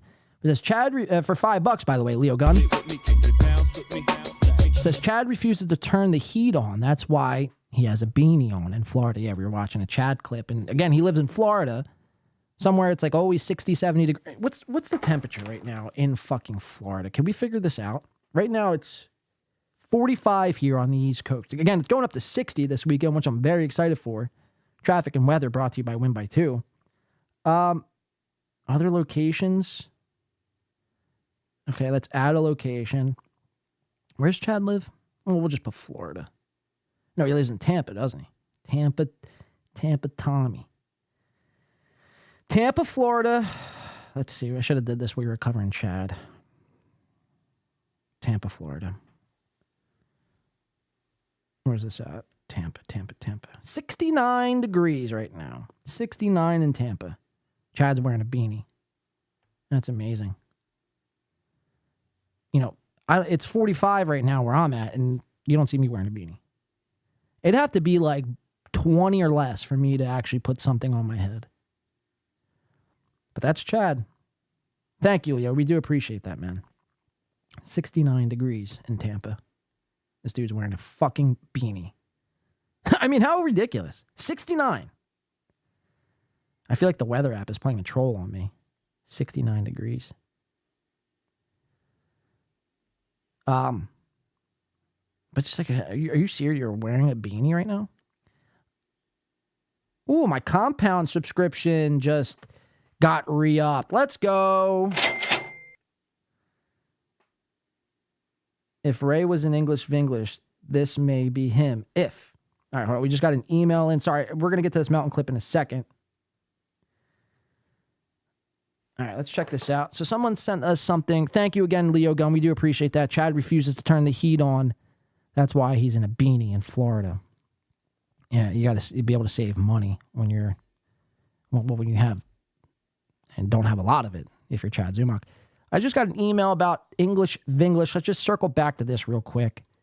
We're going to do this Melton thing, and then I think we're going to get out of here. We're going to get out of here because it's 2:15. I've already overstayed my welcome. We'll be back on Sunday morning, though, so you could check us out then, about 11 a.m. Eastern Time. I just got an email, so let's check the email first. It says, if Ray was in English Vinglish, this would be him. Or this could be him, if. So let's check it out. We'll go to the screen. Whoop. I don't want to give away who it is. I don't know. It could be. So Ray, when Ray said he was in this movie, he said that he was wearing a scarf. By the way, I think you could check this movie out for free on Daily Motion. I should have said that earlier. But he said he was wearing a scarf. He was a gay man amongst other gay actors or actors that were acting gay in this movie for the sake of the movie, which go ahead and watch the movie for yourselves. There's no gay actors at all, right? People acting gay. So he said he was wearing a scarf and he was in a taxi. Now, this is a guy who appears to be in a taxi, but Ray also said he was in New York. This isn't in New York. This looks like it's in India somewhere. And this guy isn't wearing a scarf. So I appreciate the email, but I don't. If I were a betting man, I'd bet no. This is not Sir Ray Devito. But yeah, thank you for the email. Because I want to make sure I have all the I's and T's crossed and dotted. Go check it out for yourself on Daily Motion on Google. Watch it after the show. Ray DeVito, English Vinglish. The lie continues. All right, so we get a super chat in here, and shout out to my peeps, the mod squad as we call them. Shout out to my homies. Making me aware of this super chat. It's from a guy, Ace, another Melton cuck, I'd imagine. Can we just acknowledge that Lose by 2 is a dollar store red bar, mini Melton wannabe. Loser. It's funny how they compare me to Melton now. It's like, first of all, and Red Bar. That's funny, too. It's like, these guys want to be me. You know, I can't help it that I'm so fucking good and handsome and quick and smart and have the greatest fucking show of all time. I can't help that. But so this Ace guy thinks he's got me. I'm going to quit my show. I'm going to run off here in tears right after this. So let's see what Melton's big response is. Mind you, we had a big fucking thing where Melton thought the last time everyone was in AC, I was going to go punch him in the face and jump him and curb stomp him, give him a fucking DDT. And that was just like, 4 weeks ago over Christmas break. 2 is a dollar store red bar. Mini Melton wannabe. Didn't he quit? That guy? Wow. Didn't quit? I thought he quit his podcast. Somebody thought he wait. We gotta go back. I thought he quit his podcast. Wow. Somebody told me that he stopped podcasting. I'm not even kidding. I mean, I'm right here. I have no clue. So I mean, pretty bizarre stuff. It's like, and this is the delusion that is Melton, right? Because he'll just say something like this, as if it's true and as if it's factual. Where I just saw a clip. Someone just sent me a clip. And so he quit, right? And all of his fans are like, yeah. Like, no, I'm right here, Melton. I'm right here. Again, there was no, I mean, we were never, the only time we took a little break for 6 weeks to rebuild a studio. It's not me quitting. But it's just Melton feeding his audience the little bit of lies. They run with it. It's a whole song and dance. I mean, to keep up with the lies that is Melton, I mean, you have to be a really special kind of somebody. You really do. You really do. I mean, I thought that the steel toe delusion was strong. The Melton delusion is even stronger. I mean, the chains that this guy has on you guys is nuts. We're going to break those chains, though. If that's not the last thing I ever do in this life, we will break those chains. We will film the comics, and we will get justice where justice is served. I'm trying to think if there's anything else. I think this might be it, guys. Holy shit, we've come to the end of the show. Let's read a couple chats here. I think we're going to get out of here for the day. Thank you so much, everybody, for today. Here, let's read everyone who contributed into today's show. It's a little something I like to do, just to say thank you to everybody who was so kind enough to not only donate your time, but your earnings with this show here. Again, the only show that will go above and beyond for everyone here. All right, so let's read Michaela, member for 6 months. Thank you, Michaela. Beloved chatter today. Sweaty Tryhard, Jeff Closer, Peter Sky Parker. Jeff Closer again, Dub, Italian Stallion, Nathan Bickle, and Leo Gunn. Thank you guys so much for your contributions. Again, we're going to be back here, I think, like I said, sometime Sunday morning. So you want to stay tuned. Let's catch up with some chats as we get ready for Atlantic City this weekend. Again, if you're going to be in Atlantic City, hit me up on Twitter or whatever, winby2radio@gmail.com. And we can, if I run into you, I'll buy you a drink or vice versa. We'll figure something out. Kif Dunnage coming in before the final bell. Thank you for that, Kif. We do appreciate that, man. Yeah, so if you're going to be in AC, let me know. Don't be scared. Again, I'm not going to film you. I'm not going Friday. I'll probably be there Saturday. If anything else, we'll say hi to Lindsay from Tennessee Avenue Beer Hall. She seemed like a lovely lady. Maybe we'll get a picture with Lindsay, a photo bomb with Lindsay. Thank you, Kif, again, coming in for the final bell. Let's give that a like. Thank you, Kif. We do appreciate that, man. Matt Hawkins says, I will never make fun of someone who donates their time. Yeah, I mean, that's good enough for me. Greg Edwards says, Beck, stop grooming Citizen M. Balls Deep says, thanks for the show. Thank you, Balls Deep, for your time. We appreciate that, man. Thanks, Frankie. MGD is saying, thanks, Frankie. Yeah, it's a go back into the episode and watch when we're covering Chad. So we have 4 names here. I go by the name of Blade. Obviously, John, Sean, and now Frankie. Or Frank. Oh my God, Colt. People are saying, since when does I heard mean I definitely know? Well, that's not really the issue, Greg Edwards. The issue is everyone else will take it as if it's what the truth is because they worship Melton, and that's the problem. That's the chains we have to break. It's not so much of what Melton is saying. It's the way everyone perceives it, and then they'll run with it as fact. So that's the problem there. What the fuck? You know nothing, Greg. Well, Greg, I think, is a Melton guy, so it just comes with the territory. Dr. Chow says, let's pray to the rage gods for some more Ray spazzing by Sunday. Yeah, we'll have to get Chow on for next show.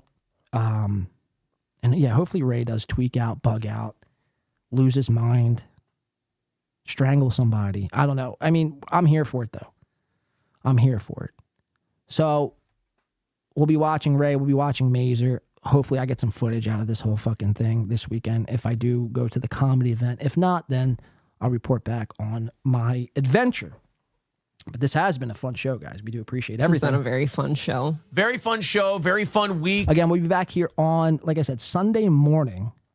I plan on 11 a.m., but it could be a little later. But just stay tuned. Sunday morning, we'll be back. Thank you, everyone, for your time. Thank you, everyone who contributed on today's show. We do appreciate that. Go in peace, as they say, right? Go in peace. Tom Chillstrom, I believe, has a message for all of us. No, hey, everybody. Thanks for hanging out with us. Thanks for being here. Pretty solid effort all around, I would say, mostly from Corey and I. Luke had some good points. But all in all, a good show. Thanks for everybody for being here. Let's call it a night. Yeah, guys, thank you so much. Have a great rest of your week. Have a great weekend. We'll be back here on Sunday. Keep an eye out. Be good to each other. Don't cause any fucking any heartaches or cause any havoc without my consent. No, I'm just kidding. Cause all the havoc you want. Tony Mazer specifically is on our shit list. Ray DeVito, again, let's watch him spurg the fuck out until he fucking cracks. I want to see it. I want to see it all. Thank you again. We do appreciate everything. It's been an honor being here for over the last couple hours. Thank you for your time and your support, as always. My name has been, well, actually, I have many names again. Blade, Frankie, John, Sean. It's all the same. We appreciate it. Until next time, guys, we'll see you later.